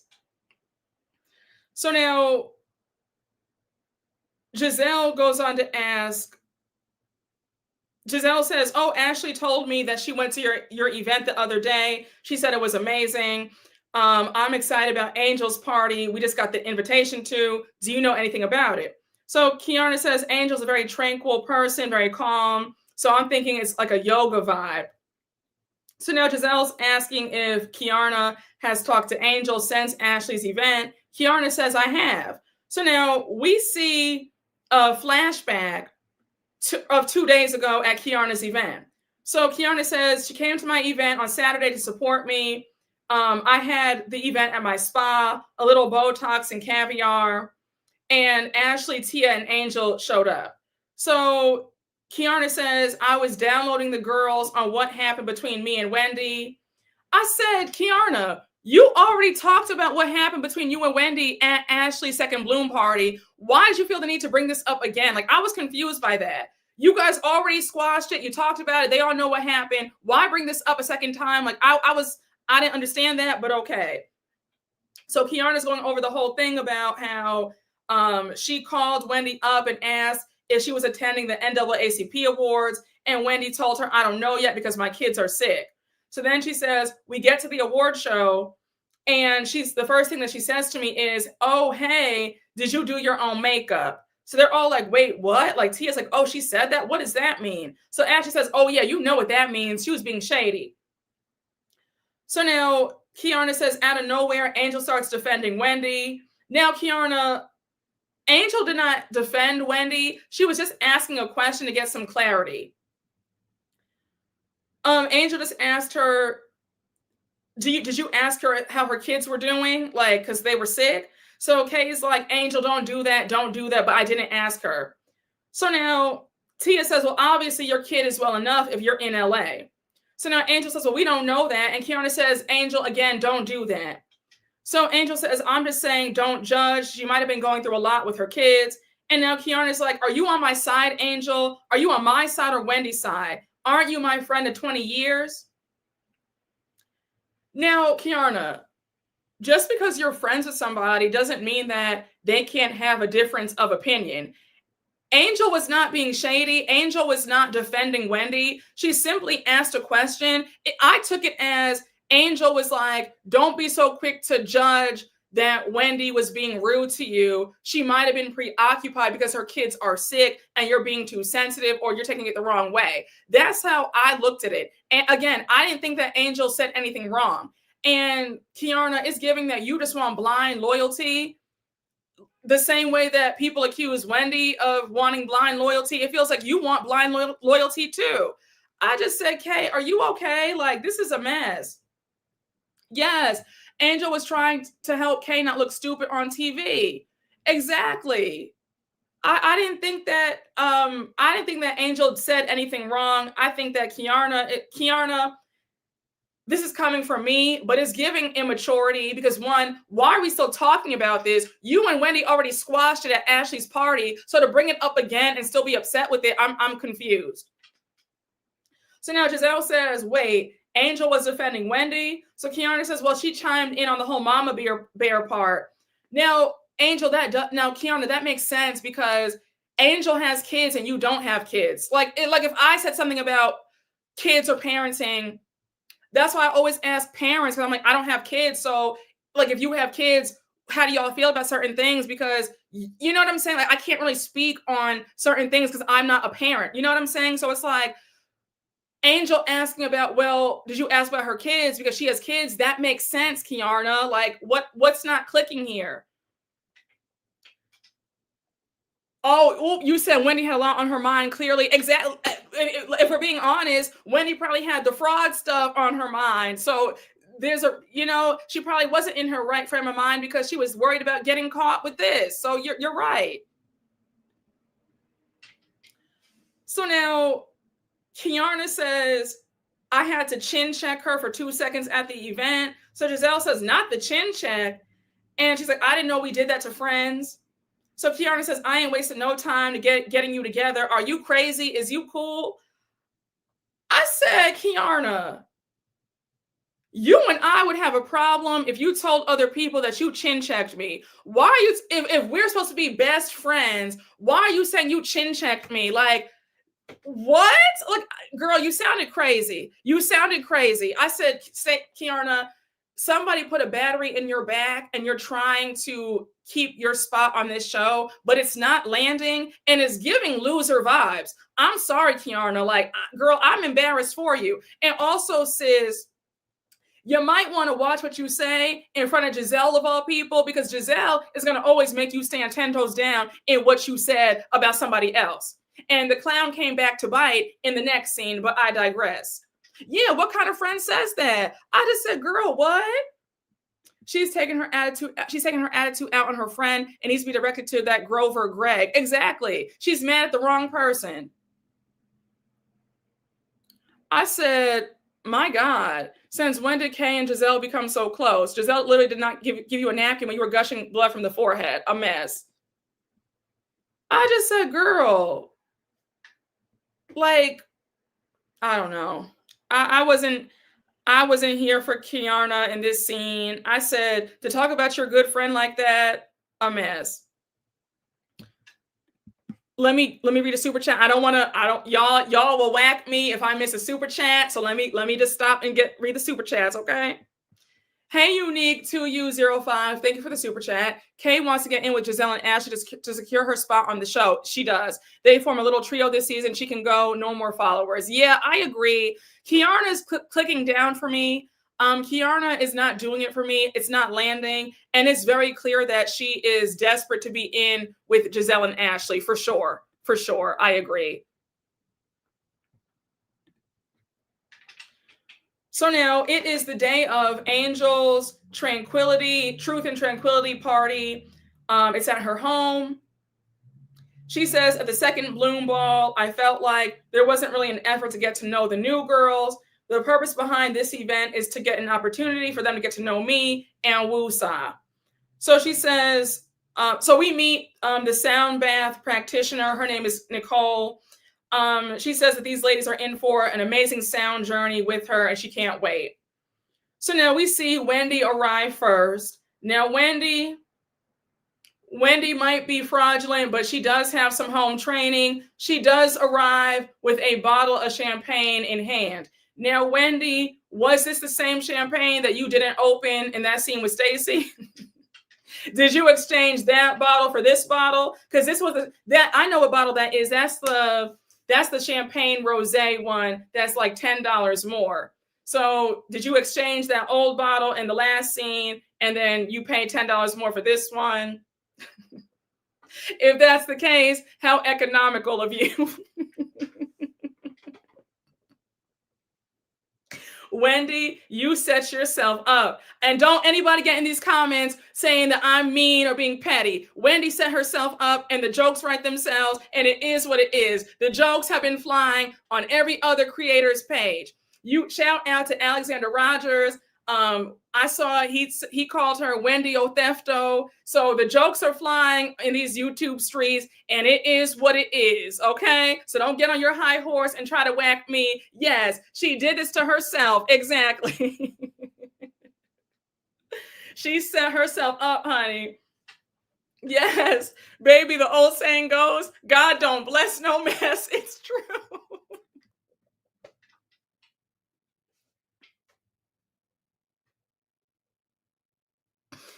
Oh my gosh.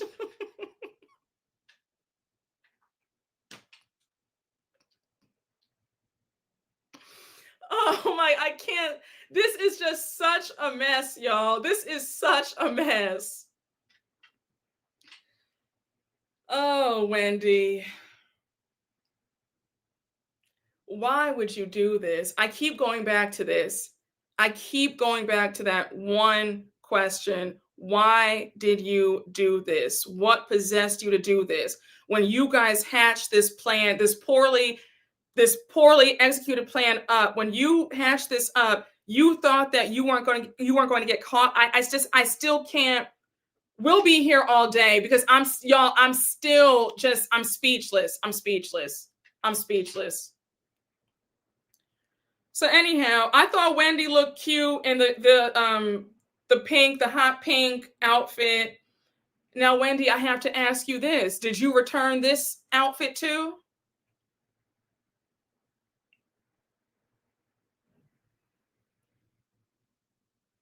Jesus. All I can say is Jesus. I just have to call on his name because y'all, I'm just.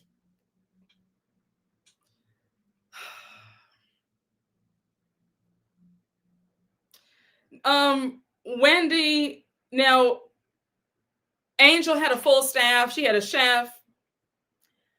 She had a concierge to greet everybody with cold towels. And so she says, "Would you like a cold towel?" to Wendy. And Wendy goes on to ask if she can smell the towel. She smells the towel and the towels and then says, "I'll pass." I thought that was weird. I thought also it's kind of rude when somebody offers you something in their home, you're supposed to take it. And a nice warm or cold towel, that's a really nice way to just, wipe your hands. They give it to you in first class on a flight. I don't know why you would decline a nice towel. Like it was weird to me. I don't know what was going on. It was bizarre. I thought Wendy's attitude was a bit strange all throughout this scene because Angel offers her a hibiscus tea, and that tea looked so good. It had some vodka in it. It looks amazing, right? So Angel put some lemon balm in the beverage, and I think it calms you down. So Wendy's like, "What in the hocus pocus? I don't know about this spiked tea. I'll try it, but it's giving Get Out." I said, "And Wendy, this fake burglary that you set up gave stupidity, but I digress." Again, Wendy, you set yourself up for failure to pull a stunt like this because everything that comes out of your mouth now, we're going to have jokes for days.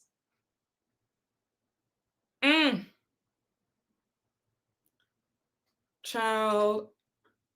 So now we have Tia arrive. Tia says, of course, Angel says, "Do you drink?" And Tia says, "Of course I do. I have 4 children." So they all laugh about that. Gizelle and Keiarna arrive. They all have a toast. Gizelle says in her confessional, "Angel's nice and all, but I don't really like truth and tranquility. I like lies and foolishness." I said, "Well, Gizelle, I'm glad that you're finally admitting that you are a very messy woman who thrives on chaos and confusion.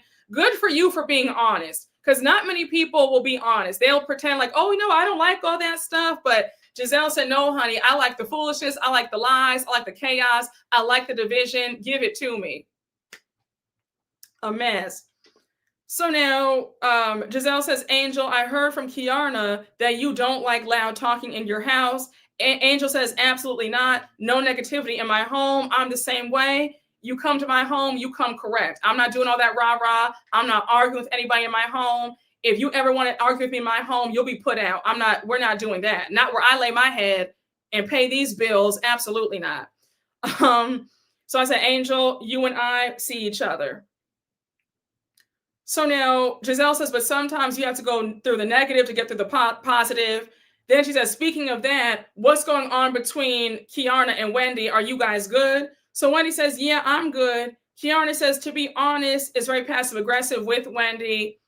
Wendy says, whatever issue Keiarna has with me is a one-sided issue. I'm at peace. She's in pieces. We're not the same.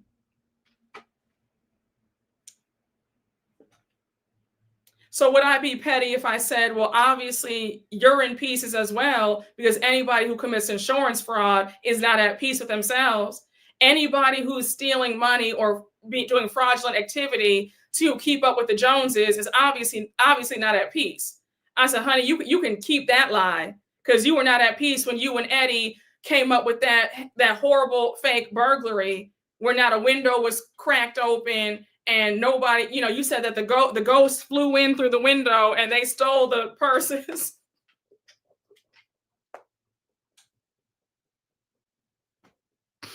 Oh my gosh.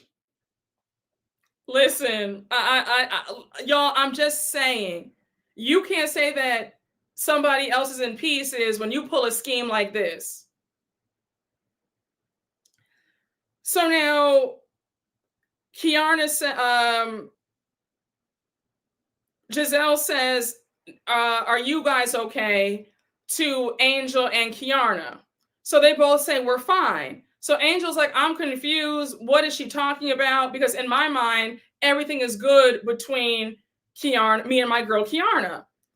Now, Angel, you get 1,000 points for this spread. Chef's kiss. The salmon, that salmon was fresh. My mouth was watering. I love some salmon. Stop playing with me. The salad. Girl, you did that. I mean, honey, you did that. The food looked phenomenal. I said money was spent. The fruit was nice and fresh.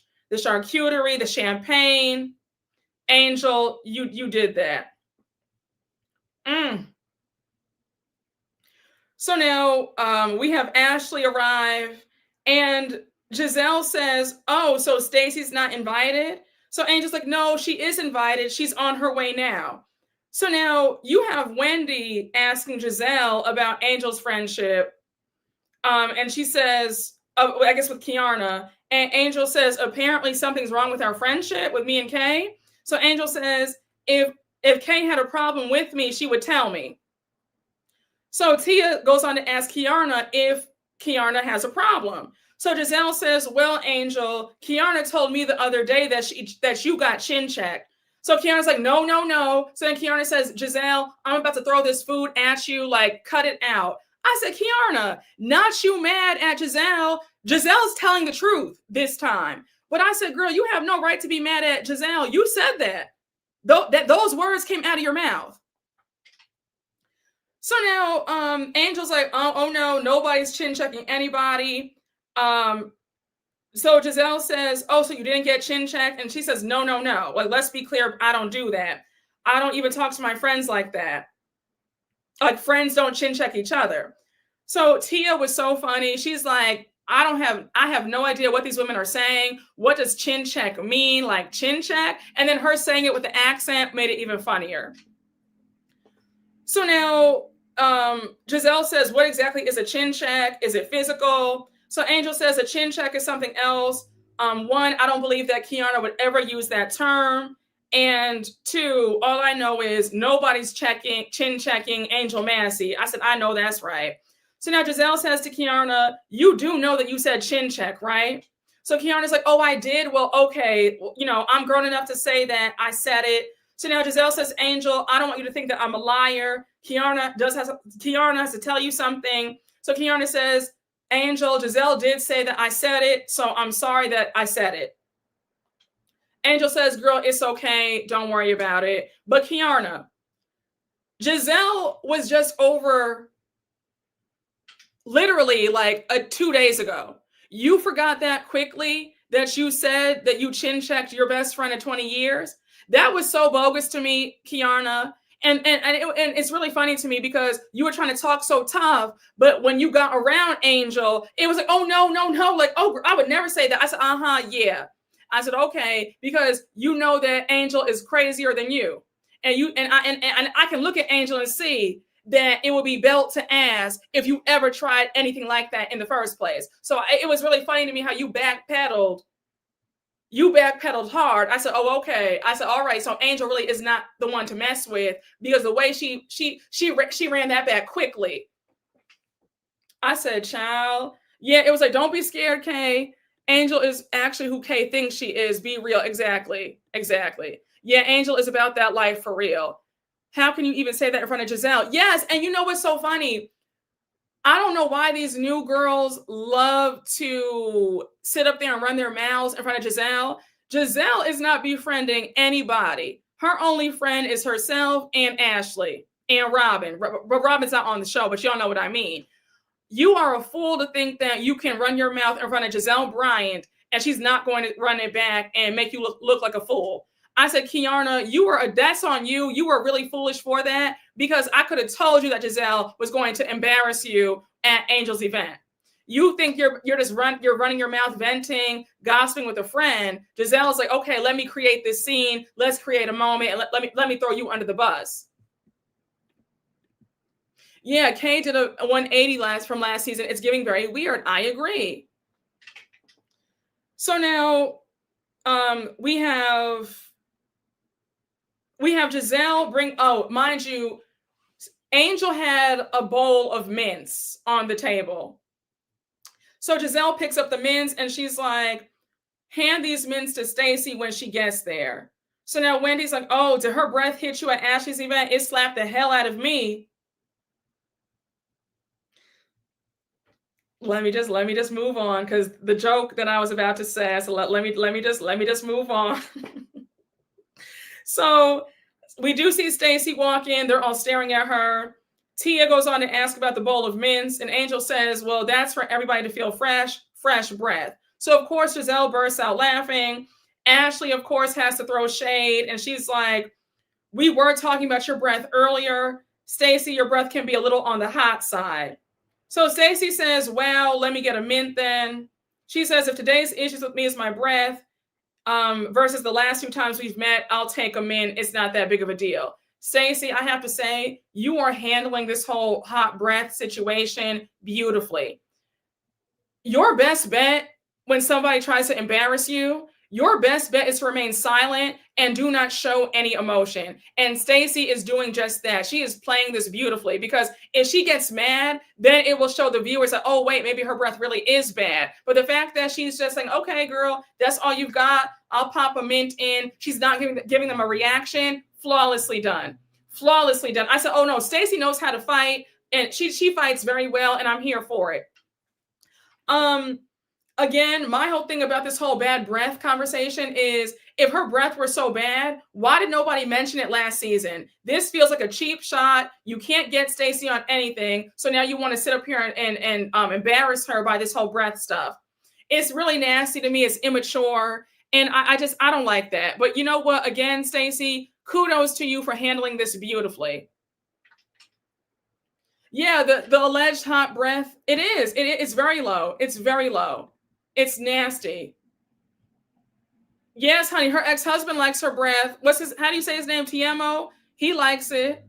It was mentioned last season by a lot of people. Was I not in the room when this was going on? Like, did I block that out? Like, am I the only one who does not remember anybody talking about Stacey's breath? Like, please, like, let me know. I'm like, was I sleeping when this came on? Because I don't remember anybody talking about her breath last season. Do you guys remember that? I didn't hear that at all. I don't remember either. I was out of the room too, Brooke. It was not mentioned. Oh, okay, yes. Okay, shout out to Kempire. He did mention it on his channel. But I'm asking though, was it ever mentioned by the women on the show last season?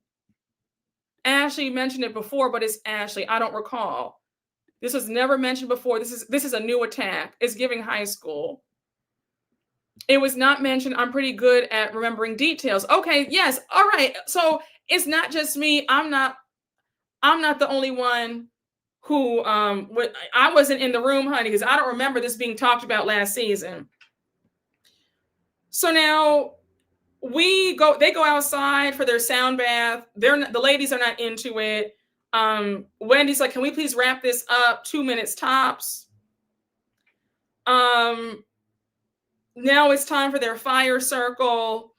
And Angel says that she's a certified mindful outdoor guide. So she says, this is the time to say whatever you want to say without anybody interrupting you. So she passes everybody a crystal. So Keiarna goes first. She says, Angel, thank you for being there for me, or thank you for being here to remind me of what friendship looks like. Obviously, it's a dig towards Wendy. Tia thanks Gizelle for inviting her into the group with these lovely, amazing women. I said, Tia, let's see how you feel about this group 5 episodes from now.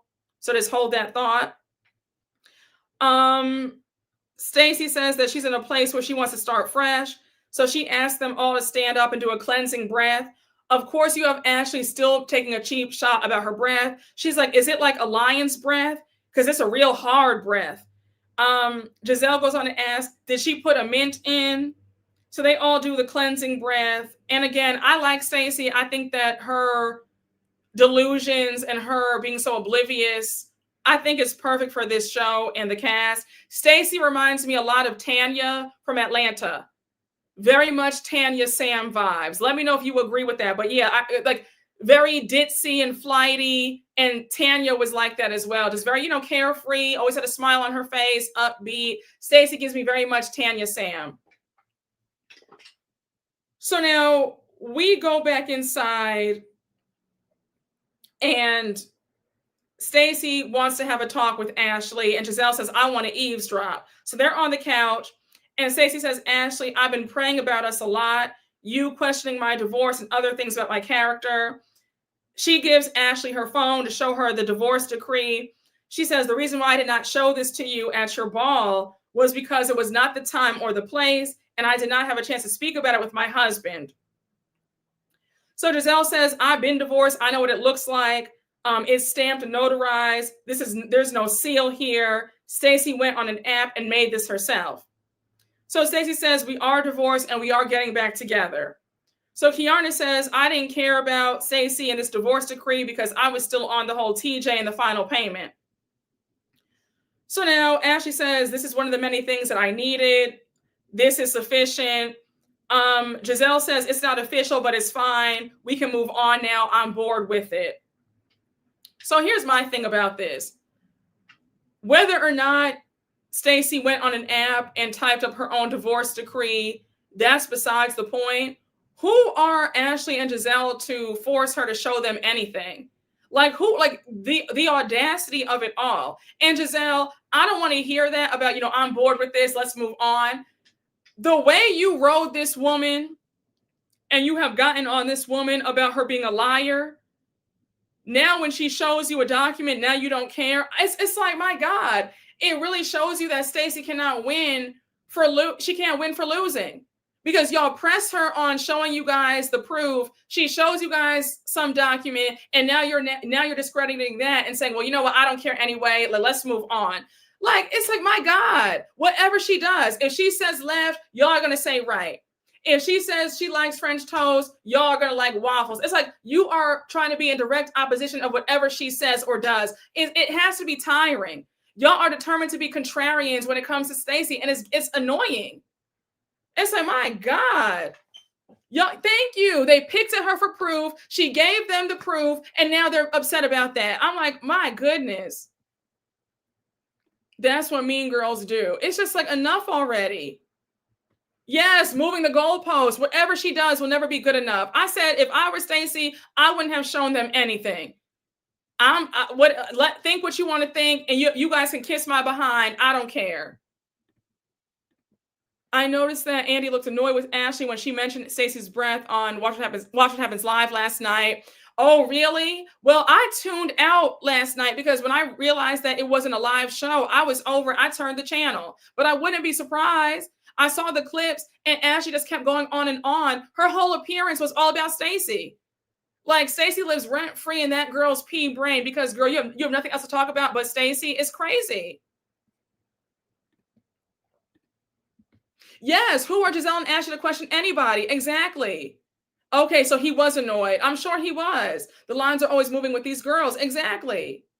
It's like, my God, she cannot catch a break. Geesh. Yes, I saw they did a game about Stacey's breath. I thought that was messed up. I thought that was a bit messed up. Like that was really petty. So now we get to the last scene of the episode. It's Gizelle, Keiarna, Ashley, and Karen's friend Cookie. They're at Karen's favorite spot called the Tally Ho. Now, remember last season in the premiere episode, we saw Karen and Gizelle go out to brunch, and that's Karen's favorite spot. She orders the same breakfast every time. So that's where they're going in honor of Karen's birthday. So now, did anybody notice that Ashley is, I think it's funny that Miss Ashley is now buying designer pieces. She had a Lady Dior bag at Angel's party. And then we see her with the Gucci shirt in this scene. I said, oh, okay, Ashley. Let me find out Ashley likes designer all of a sudden. I said, okay. I said, all right. So anyhow, Ashley says that Karen used to always joke about them ruining her birthday. They play the flashbacks of all of Karen's birthdays on the show. So Gizelle says, I think about Karen all the time. Does she have her poetic justice braids in right now? Her cornrows in right now. She says to think that she's there on her birthday. We should pour one out for Karen. So when Cookie came in to join them, again, Cookie's whole vibe gives me Lunel. Cookie had the breasts out, honey. They were all like, all right. So Cookie makes a joke and she says, this is what Wendy was trying to go for. I guess when you know how Wendy got her boobs done, I guess she was trying to say that Wendy wanted them even bigger. I'm like, Cookie, I don't think that Wendy or anybody is going for that. Like, I personally, I think that Wendy's boobs look good. She did a great job with the boob job. It's a nice perky D. She looks good. I don't think that she was trying to go for like Cookie got a whole lot. Cookie had everything out at that table, honey. They were spilling over.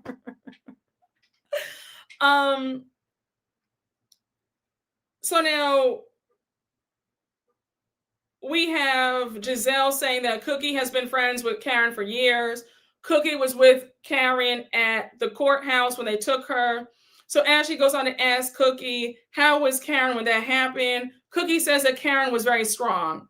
So now Gizelle says, do you know if they put her into some alcohol program in jail? And Cookie says, yeah, in jail, they do give you a program. So now Ashley's like, well, what does Karen like to do in jail? And Cookie says, well, she does read a lot and she's exercising a lot.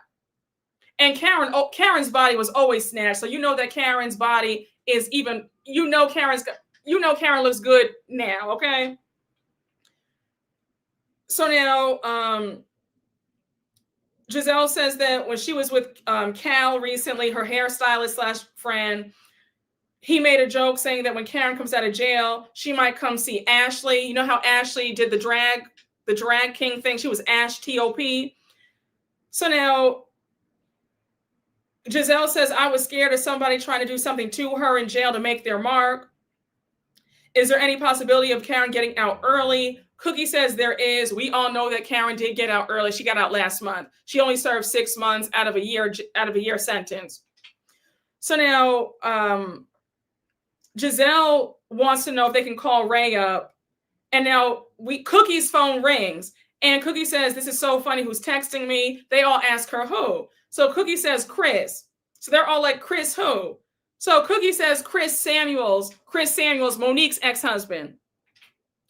Now, my first thought was, why is Cookie texting Chris Samuels? But like, that was kind of strange to me. Yeah, I was a bit thrown off. Like, is there something there? Is Cookie trying to get with Chris? Like, what's going on? So now we have Ashley spilling some tea. She says, not me finding out that Stacey is trying to get with Chris Samuels.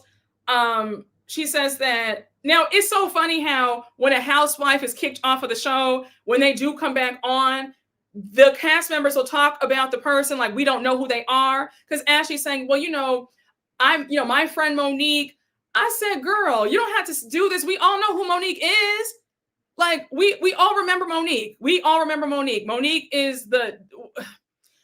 what caused the demise of this franchise for several seasons with her nonsense in season 5, but that's neither here nor there. But I said, girl, we know who Monique is. You don't have to tell us like we don't know. We know who she is. Come on. So now she says that at her Bloom Ball, her friend Tatiana came late while everybody was leaving. She was helping her carry her dress downstairs. And she says, hey, girl, Stacey reached out to me and asked me to hook her up with Chris Samuels. So she says that she introduced Stacey to him. So Ashley says, maybe this was before her and her ex-husband got back together, but she was really making a play for Chris Samuels. So Gizelle says, I don't know who this woman is. You paid for a man to be your boyfriend. You have a whole divorce that we can't find. And now there's a whole former Potomac husband that you're trying to have sex with. Call Monique. Get Monique in the chat. Now, who would have ever thought that Gizelle would be saying, call Monique up with a smile on her face? I said, wow, wow, wow, how things have changed. But let me just stop here. If Stacey and Chris Samuels were dating, if Stacey was interested in him, how does that affect Monique? Monique and Stacey don't know each other. So I don't really see a problem if Stacey was trying to get with him or vice versa. It's like, why does anybody care? Why is there any big scandal? Am I the only one who thinks that? I don't think that it's a big deal if she wanted to get with him. Exactly. And they're divorced. Monique and Chris are divorced. Monique is over that man. She doesn't care about what Chris is doing. She showed it on Love and Marriage DC that she was over that marriage. So she's free from Chris. She should not care who he dates or sleeps with or hooks up with. Why do you care? That man has been released back into the wild. You're free to do whatever you want and do whoever you want. So why are you checking for who your ex is doing? Why do you care? They were never friends. Like, I'm confused as to why they're all like, oh, Stacey and Chris. It's like, okay, if she wanted to go with Chris, why do y'all care? Yeah, they don't know each other. There was no girl code broken. Exactly. So, I don't know. I just said, all right. So now we do cut to 3 weeks later. We see Monique coming into the scene. Stacey is telling Monique how Chris did call her, and now we end the episode with Monique saying, 2 people who are a part of this who are complete liars. I don't know who she's talking about. Is she talking about Stacey and Chris? Who knows? But we shall find out in the next episode. But again, I don't feel any way about Stacey and Chris. Monique does not own that man. That man is no longer hers. That is her ex-husband. So I don't know why we're doing all this over something that does not concern anybody. Yes, honey, they just hate Stacey. She could save a grandma from a burning building and they would be like, that hot breath Stacey saved a grandma. Yes, listen. No, it's so true. Whatever she does, she could buy them a brand new Mercedes and they'd be like, well, I actually wanted a Porsche. Like, whatever she does, it'll never be good enough. Do they think that Monique is going to pop Stacey? Maybe that's what it is. Monique coming back in how she left. Oh gosh. Listen, y'all. when I tell y'all, this episode just felt strange to me because I just don't know how to navigate the season going forward. I really don't, because all I can think about is this. And then we still have the court hearing next month, November 7th. So depending on how that goes, it's going to be even more chaos and confusion. So it's like, Potomac, Wendy girl, you done messed up the doggone season now, because we're all still stuck on this. Like, where do we go from here? Yes, it's so chaotic. Exactly. Nobody cares about Iron Glove Samuels. I'm not looking forward to seeing that Mike Tyson wannabe. If this is Monique's storyline, they can keep her. Yeah, Stacey's back with her husband, but they still want to be messy about Monique's ex-husband. You said RHOP, you in danger, girl. Ciao. Yep, listen, yes, in my funky Dineva voice, Wendy done messed up the thing. Exactly. Oh, goodness. I think that maybe Monique might end up low-key. Y'all, listen, y'all, we are in crazy times right now, because check what I'm about to say. I'm about to have you so gagged right now. I never thought in a million years that I would say this. Monique actually might low-key save the season, because Monique might actually give us a storyline. I don't know, y'all. I don't know what to say. I don't know. Monique actually might be. You said, Brooke, are you okay? Are you sick? You said my ear is to the screen.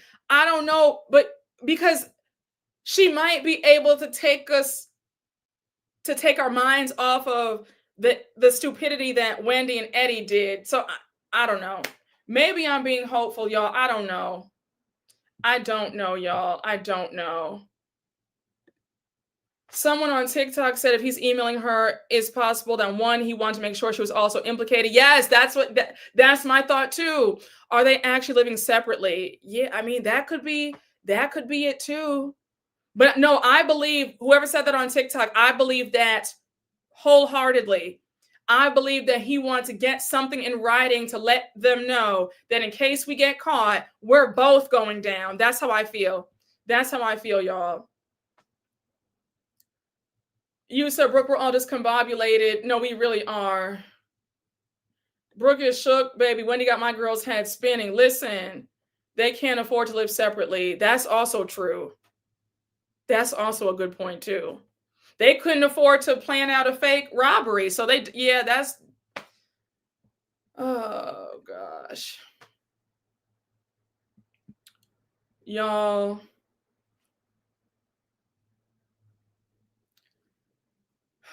I don't know. Oh, wow. I've seen a few people say this too. It makes me think that maybe the rumors about their marriage that Gizelle and Robin were saying were true. And that's why Wendy popped off so hard. She was afraid of being exposed. Listen, when I tell you my mind is spinning, like I'm rethinking every single thing. Like I'm rethinking every single thing. Like I might need to do a rewatch of when Wendy first joined the show.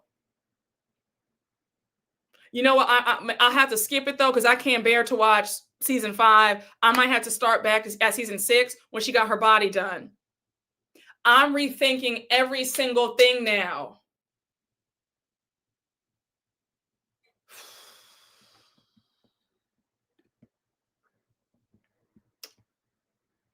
Oh gosh. I just don't know what to think. Is Happy Eddie doing well? Were they going to re-inject the money into the company? I don't know. Like, these are all questions that need to be answered. Like, I don't know. I really don't know.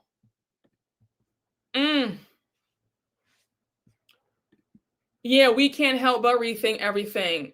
a rewatch recap series might be kind of tea for YouTube. No, for real. I might have to. I really think I'm gonna go back and rewatch, and I'm gonna come back on here and say, okay, guys, let's start back from season 6. Remember that? Remember when she said that? And like, I think we might do a rewatch because y'all, my mind is still spinning.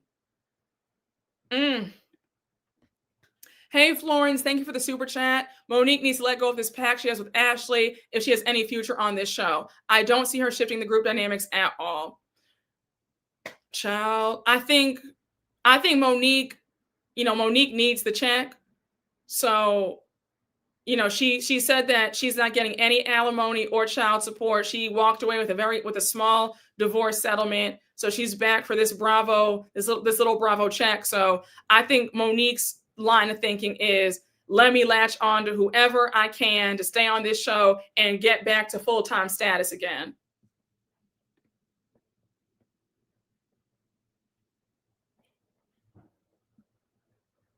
She signed that silly ass prenup. Yeah, I don't know why she would do that. And I'm surprised that Monique didn't fight or contest the prenup. Lisa from Miami contested her prenup. I'm surprised that Monique did not say, no, I'm gonna challenge this prenup and get my money. I'm so surprised that she didn't fight it. And I feel like Chris would have just, he would have said, you know what, here's some more money. I feel like Chris would have done that.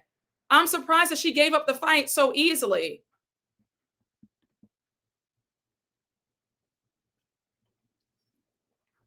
It wasn't a great prenup.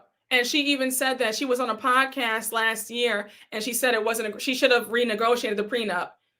It's just a mess. No child support and no alimony, just a one-time divorce settlement. And the amount, I don't know how much the amount was, but it wasn't like a huge amount. Yeah, she was married for 10 years. She should have gotten more. I just knew that she was going to walk away with a lot more. I'm just in shock. Was she cheating and that's why? Who knows? That's the only fight she gave up easily. Listen, right? The one time it's time to fight, she doesn't fight. She's you see how people's minds are so screwed up. The one time she should have been fighting hard, she gave up. Like, you can't make this up. A mess.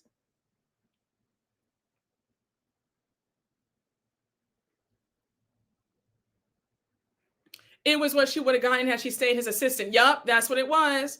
And she said she wishes that she would have renegotiated it and altered it to make it work in her favor. A lot of these housewives, I'm just like, I'm questioning their intelligence because I'm not understanding this logic. You have this one committing a stupid robbery that now facing jail time with her husband. This one waived child support and alimony, got a small divorce settlement. I'm like, girls, what's going on in these heads of ours? Nobody's thinking.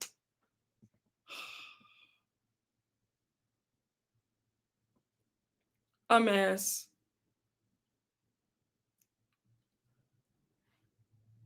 Sometimes the breakup is so bad you just want to walk away. That's true too. Because she did say that she's at peace now. So that's true. I get, but listen, you can have your peace, but still get the money too. I'm not. If you guys haven't realized, I don't believe in one or the other. I'm very much a both sort of girl. I don't believe that you can only have one or the other. You can have peace and money. I'm getting my money. So I would have gotten a better divorce settlement than that. I would have gotten my child support and my alimony. I'll tell you that. So please. Yes, and it does. And folks can say what they want. You have peace when bills are paid. You don't worry about anything. You can buy what you want to buy. There's peace in money. Does bring a level of peace. Let's not lie. Money does bring peace, but not when you get it illegally or you're getting up here scamming and frauding. But yes, honest money brings peace.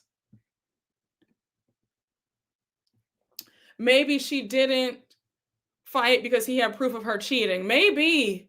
Yeah, there is a reason that she didn't fight it. You're right. There's a reason that we just don't know. Yes, honey, I'm leaving here with something. Exactly. Okay.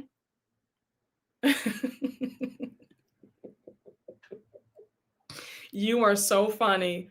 You are so funny. Oh gosh. Listen, y'all.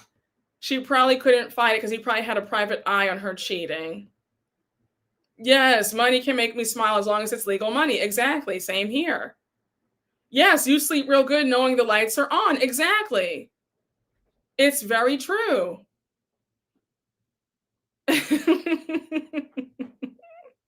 You guys are so funny. Oh gosh. You said Chris's mom was probably his lawyer. When her pastor busted out her business on Love and Marriage DC, I knew something was awry. I knew something was awry when her pastor spilled her business. He spilled her tea. He clocked her tea on Potomac. After she assaulted Candace in the next episode, when she was crying and she had the pastor there, and Bravo showed the unaired footage, and the pastor said to her, you thought that these women would be impressed with you, and they're not impressed by what you have. And then he revealed that she used to be sleeping in her truck, and that's how she met Chris, because she was sleeping outside in her truck, and that's how she landed him. He said you went from the pickup truck to the big house, and she was sitting up there crying. Yeah, I'll never forget when that pastor, he put all her business out on Front Street. He said, baby, these women are not impressed by you. Like, yes, baby, you hit a lick. You went from the pickup truck to 4 homes, but these women are still not impressed by you, and that's why you're so hurt, and that's why you hit that lady. Yes, honey, that pastor went in. I was gagging. I said, oh my gosh. He clocked her real good. He said, no, ma'am. He said, don't try it. He said, you had no right to put your hands on that woman, and you are still mad because you still have scars of how the people treated you in your past because you didn't have any money. And you feel like people are supposed to, he was like, you feel like people are supposed to be impressed by you because what you have, and you can't believe that these women are not impressed by you now. She was gagged. I said, damn, he told nothing but the truth. No, he brought up her, he said, you went from sleeping in your truck to now you are a wealthy woman now. He brought up the pickup truck. He sure did. It was remember when Bravo used to do like the unaired episodes? In the unaired episode, the unseen footage, he said it in the unseen footage about she went from the pickup truck to 4 homes. Yes, honey, he laid her down, turned her every which way but loose. He sure did. He sure did. You said the pastor should have been in Wendy's home, child. Listen. He should have been in Wendy's home. They need to call him up now. And have him sitting down with both of them, and he needs to read them both for filth. Yes, I need to rewatch that episode. Yes, it was in the Secrets Revealed episode. Thank you. Thank you. I'm not crazy. I have proof, hand to God, that this is what was said in that Secrets Revealed episode. That pastor sat her down. He said, no, baby, we're not going to do this. He brought up the pickup truck and everything. I said, my God. Today. They need to bring those back, because those used to be such tea. Those Secrets Revealed episodes, I used to live for them.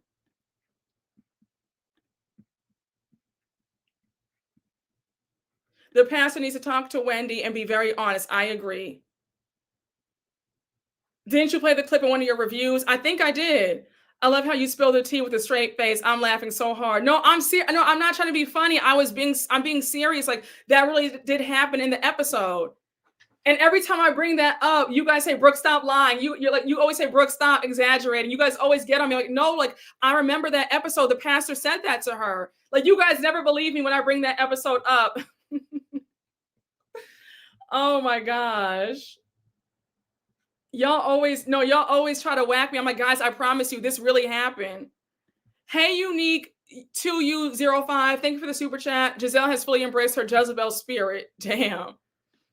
Hey, Unique 2U05, thank you for the super chat. On Kay's live, she said she still loves Gizelle, despite Gizelle throwing her under the bus. She's giving desperate because if it was Stacey, I agree. She's not trying to get on Gizelle's bad side. Hey, Kadaya2 Torre, thank you for the super chat. Megamind is honestly so annoying. I can't with her. Hey, The Life of Samad, thank you for the super chat. At least she got confessionals, unlike Kenya. Hey, the life of Samad. Thank you for the super chat. I miss when the fourth wall of reality TV was protected. Now it feels like watching people perform their best curated lies. Hey, Osman Shigal. Thank you for the super chat. My stomach is hurting from all this laughing. No, I'm serious. Like, I'm laughing so hard.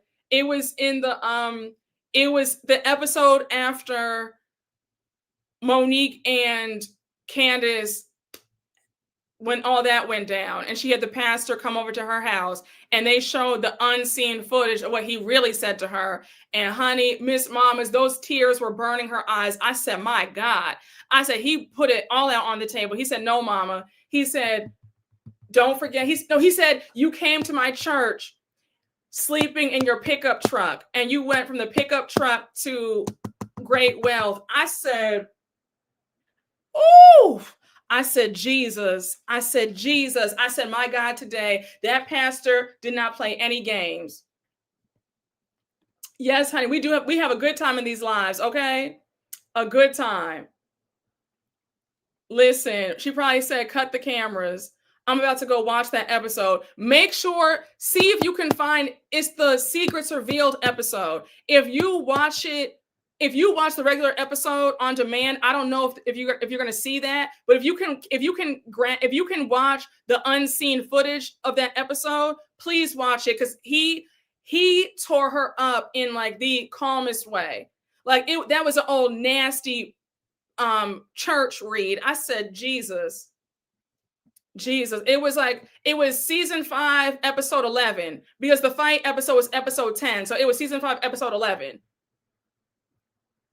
Child, a mess. Yes, honey, he read her from top to bottom.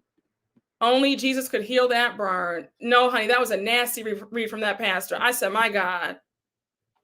My God.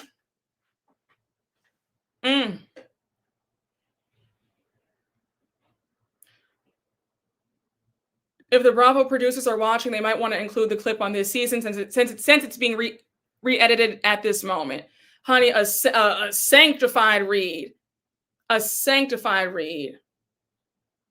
He was saying that to say, I'm not here for your excuses of why you got violent. He was trying to let her know, like, I'm not buying what you're trying to sell me, because she was trying to say, well, I lashed out because of like my childhood trauma. And he said, no, ma'am. He said, we're not doing this. He said, you have nobody to blame but yourself. He said, nobody can get you out of character except yourself. And then he said, your trauma stems from you want to be liked, and these women are not impressed by you. And that's the real hurt and pain of why you lashed out on Candace. He wasn't having it.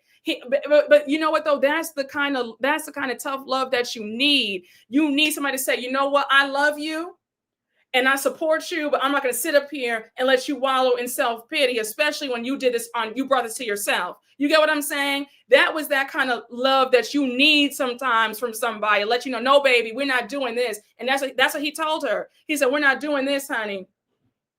He said, we're not doing this. Yeah, see if they have it on YouTube. It's the Secrets Revealed episode. And they were doing it all that season. Because remember, they showed you the unaired footage of the whole fight between Monique and Candace. So it was a mess. Yeah, somebody was holding her accountable. There was no change. Oh, the clip is on YouTube. Okay. See, yes. Honey, that clip with that pastor, he had me gagged. And she still got down to the reunion and showed her behind after he said all that. A mess. Listen. A mess, y'all. But no, in all seriousness, though, somebody needs to go down to the Osefo home and give them a good talking to. I mean, somebody needs to get the belt out. Then this is like, you need...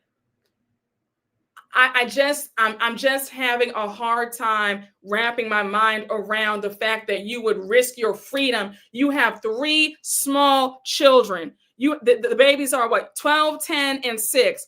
For y'all to do changing the whole trajectory of their lives, they're going to need so much therapy. My heart is weeping. I don't understand why Eddie would leave a paper trail.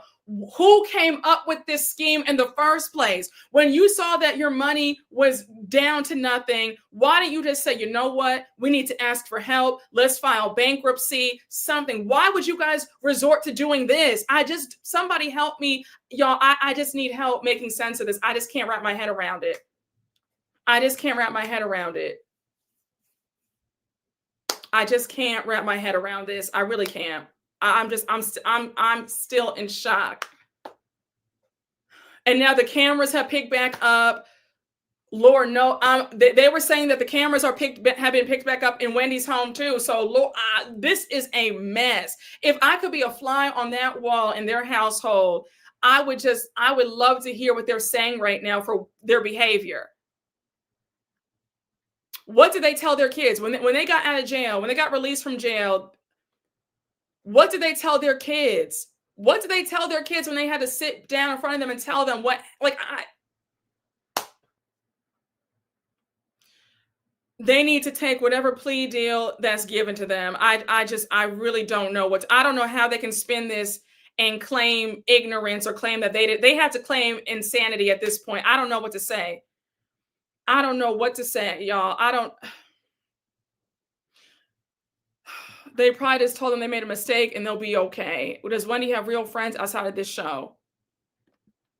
Hey, Vindrag, thank you for the super chat. Hey, from Sweden. Oh, we have Sweden in the house. Oh my gosh, thank you for being here. You are a superstar. Thank you. Please remind everybody that bullying is dangerous. Stacey and KDG, praying for the Osefo children.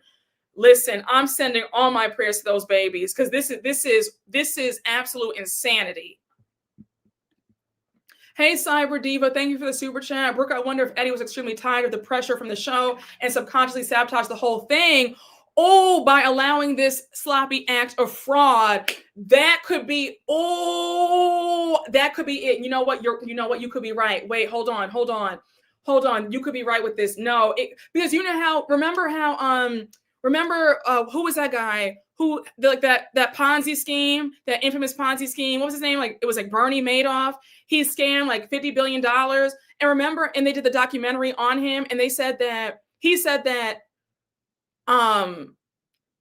had so much guilt, he was almost waiting for somebody to catch him. And so you're right. Maybe, and he said he felt relief when he finally got caught 20 years later. And you're right. Maybe it was the guilt, and I could see this too. Maybe he just the guilt got to him, and you're right. Maybe, yeah.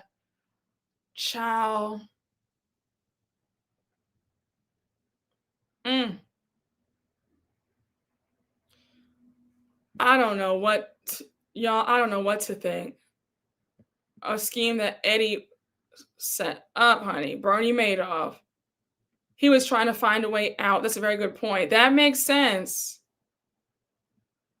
They won't take a deal. Their statement says otherwise. They'll lose like Karen. Shaking my head. I hope I pray for their sakes they don't take this to trial. They should take whatever deal that comes their way. In my opinion, I think it's foolish to go to trial.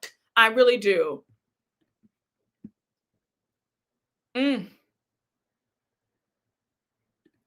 No, I don't believe that theory. I truly believe it was greed, and Eddie knew that he needed to protect himself by saying the email just in case she pulled a Teresa by saying she didn't know anything. I still think this too.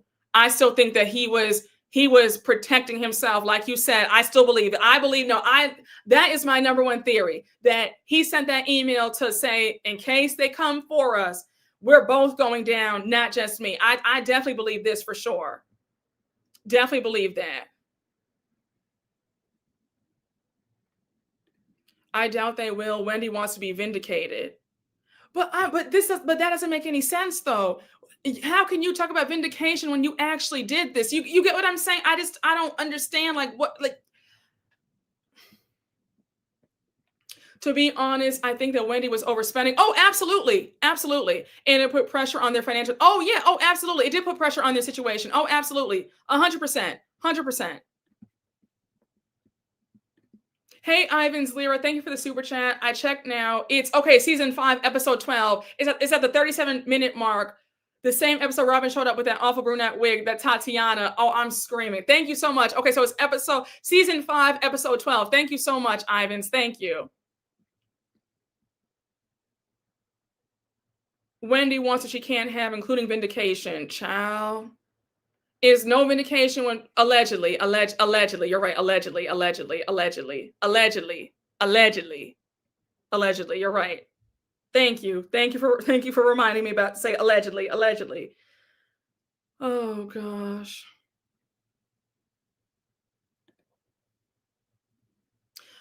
I can't stop thinking about those kids. I cannot stop thinking about their children. Like every time I think about this, I think about the fake burglary and then I think about their kids. Like I am so concerned for those children. And then the school year, it's the top of the school year. How are they going to be able to focus on school and their activities? Like I cannot stop thinking about those kids.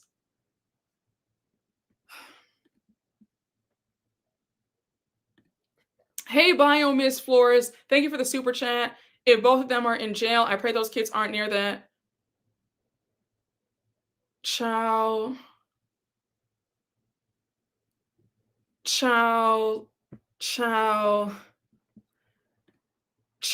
I'm speechless right now. Y'all, please just pray for those kids. I'm speechless. I am speechless. Hey, Ivan's Lyra, thank you for the super chat. Oh, correcting. It was okay. So it was season 5, episode 11, taxing times and blurry lines. Okay, thank you. Oh, thank you so much. Thank you. Yeah, her kids don't deserve this at all. Oh gosh. No, you're right. You're right. Allegedly. It will affect the kids. Gia talks about how her childhood was never the same and she has to take care of her siblings. Yeah, I know. That's what I want to know. Like, how could you be so selfish? Like, I just don't. I think I'm still stuck on the fact that he sent an email. And then they had the court documents that say that they put a wallet from 2018 on the list of stolen items. I just don't understand what possessed you to do such a thing. I don't understand it.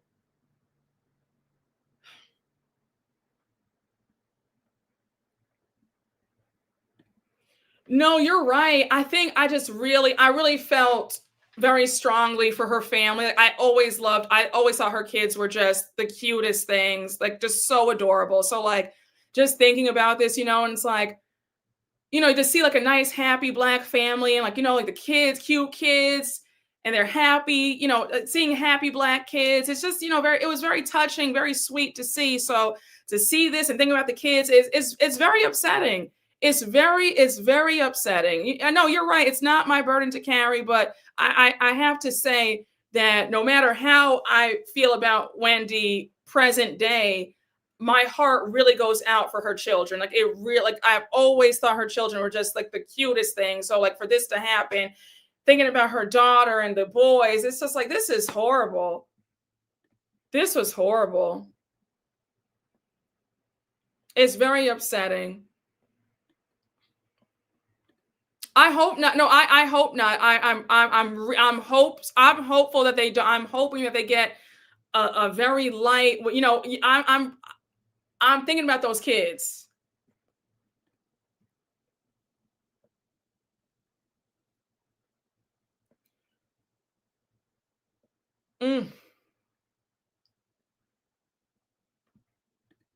Reality TV will do wonders, but cannot be an excuse for your mistakes when you want to keep up with the Joneses.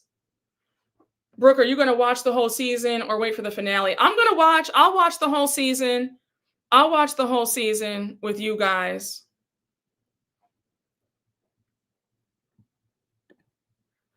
The implications of these charges are wild. Even if they beat the county case. Wow. I think I used to say I could do reality TV, but after it messed up Wendy's brain, I'll stay away. I think that if you come on there being real, I think you'll be fine. I think that if you come on, you have to be real, Say what it is, say what it's not.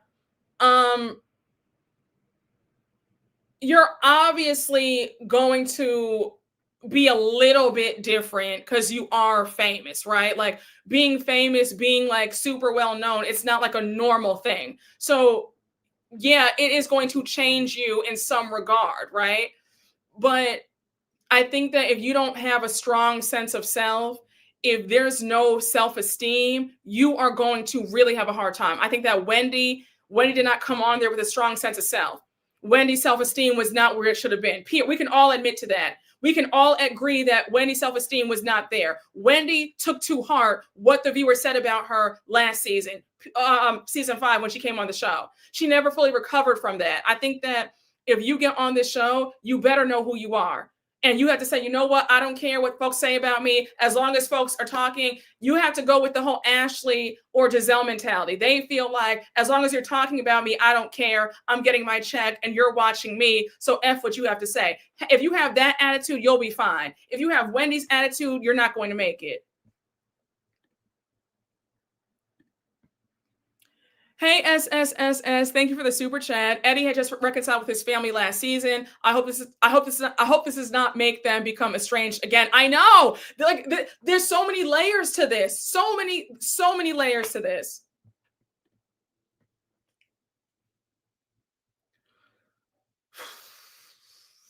My God.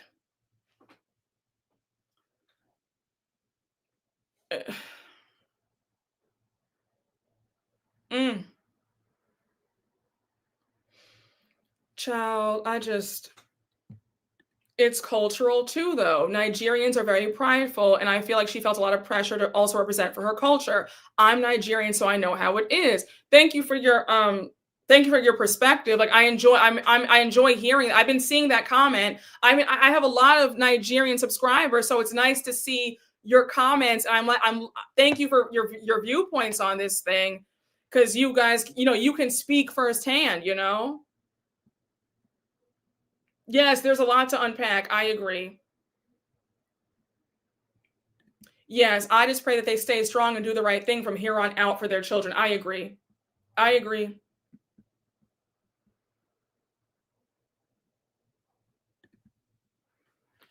Some of y'all are underestimating on how insurance fraud is prosecuted in this country. They're kind of ruthless. Oh no, yeah, they don't play about white collar crime. So no, I'm not underestimating anything. I'm not trying to voice it out. I don't want to put that energy out into the ether. I'm trying to remain hopeful for them. But no, I'm very well aware of how they prosecute insurance fraud, white collar crime. Like this country does not play about stealing money. So embezzlement, white collar crime, anything to do with trading stocks and all that, like they don't play about that. So they are harsh. So I'm just trying to keep hope alive. I'm trying to be optimistic. I'm trying to be optimistic.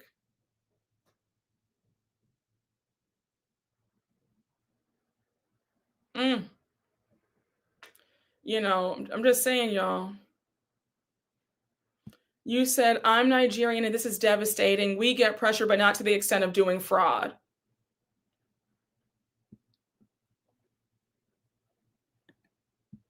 Hey, Sabina Craig, thank you for the super chat. Thank you.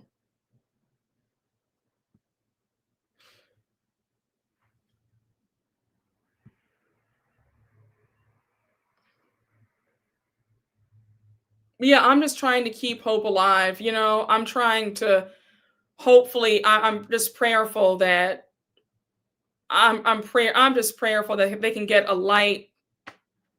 you know I just don't know what to say.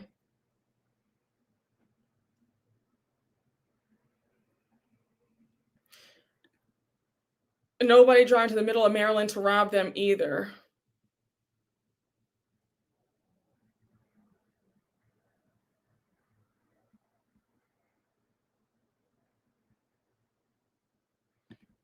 I work in property management, and when people have a fire or flood, they claim all types of things with their insurance company that they didn't have. So I agree, it's nothing new.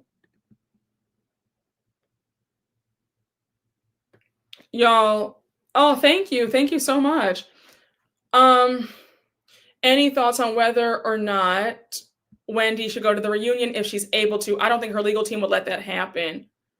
I'm torn on it. There's part of me that feels like she won't show up because she doesn't want to be questioned about this. But then there's a part of me that's like, well, the reunion gives you get a bonus when you go to the reunion. You get an additional six figures to your check. So I'm like, that's good money that could be used to her legal fund and pay off debt. So that's part of me feels like she will be there because she needs the money. But then another part feels like she's not going to be there because I really don't know. I really don't know. Okay, so you don't believe that she's going. If they're taping her now, she might as well. She's going to try and dodge her way around everything.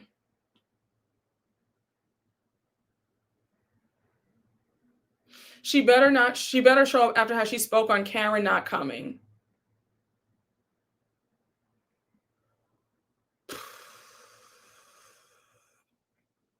Yeah, you get a nice bonus for doing the reunion. That's why these women will be, if they had a hard season, they'll sit there and take their licks because they're getting that check.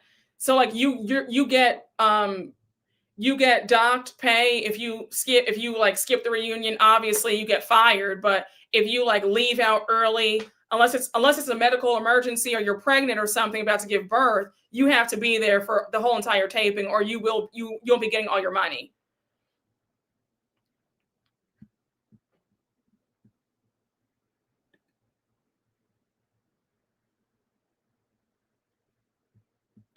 That's why why does Sutton stay for the reunion? She's filthy rich. She wants the camera time. Sutton is obsessed with being on the show.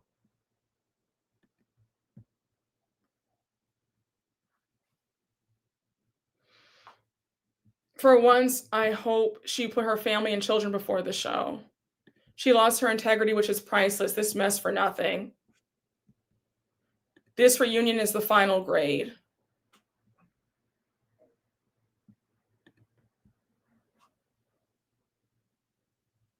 If she doesn't go to jail, do you think she'll be on next season? I don't know. I can't call it.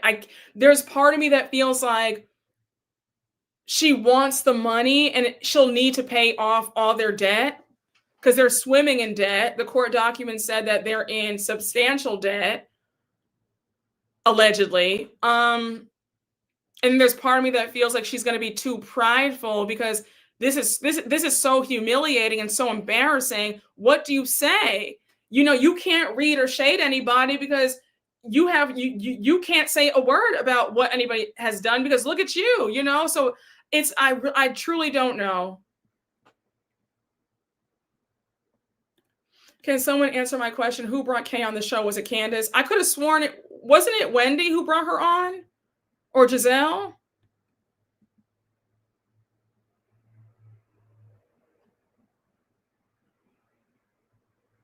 Okay, yes, Wendy brought her on. Thank you. This reunion will be legendary if she comes. I feel like it would be in her best interest too.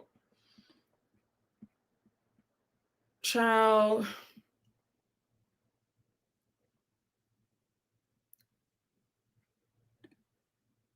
The substantial debt, I believe, was student loan debt, but the court documents say substantial debt.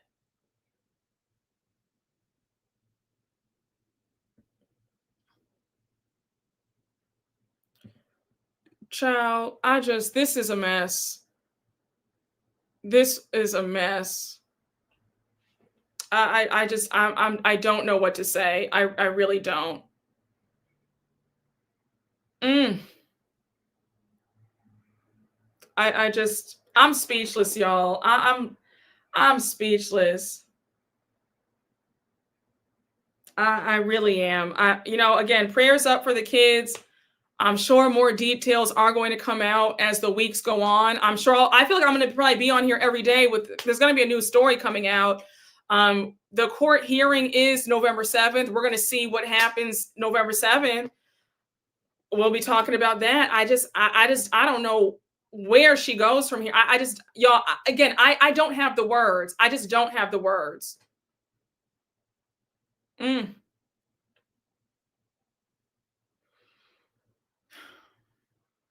Yeah, that's all we can do is lift them up in prayer. It's all we can do is lift them up in prayer. Mm.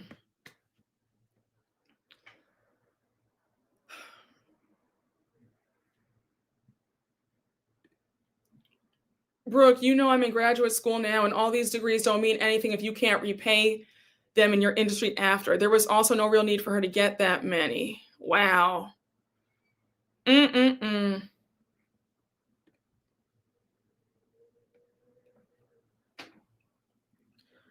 Y'all, you said a Brooke live every day. I'm here for that.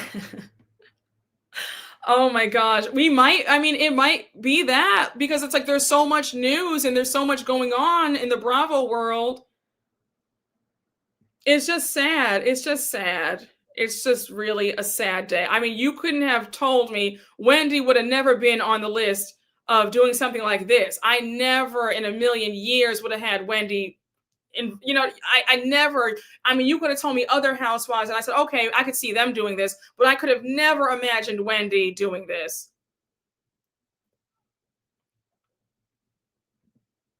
Yeah, I forgot all about OC. I think, yeah, OC is a chop. I mean, I'm just not interested. They've lost the plot.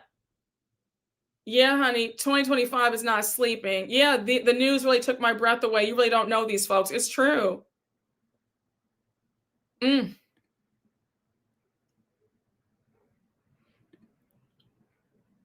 Bravo stars getting in trouble left and right. A below deck person got arrested for a DUI. Damn. Child. It's a lot going on, y'all. But listen, I've been on here for almost 3 hours. I'm going to stop it right here, and then I'm sure I'll see you tomorrow, or if not Wednesday, for SLC. But I'm going to stop it right here. Um, I've been on here long enough. I hope you guys enjoyed the recap. I hope you all enjoyed the conversation. Y'all are the best. Thank you all for the commentary. Thank you all for the love and support. Shout out to anybody who super chatted. Shout out to my moderators. Thank you to my moderators. You guys really hold it down. I love you guys. Thank you guys for everything. I will see you all. I'll see you all later. I might be back on tonight if some more news jumps off. All right. But I'll see you guys later. Have a great rest of your night. And I'll see you all for Salt Lake City. Bye, guys.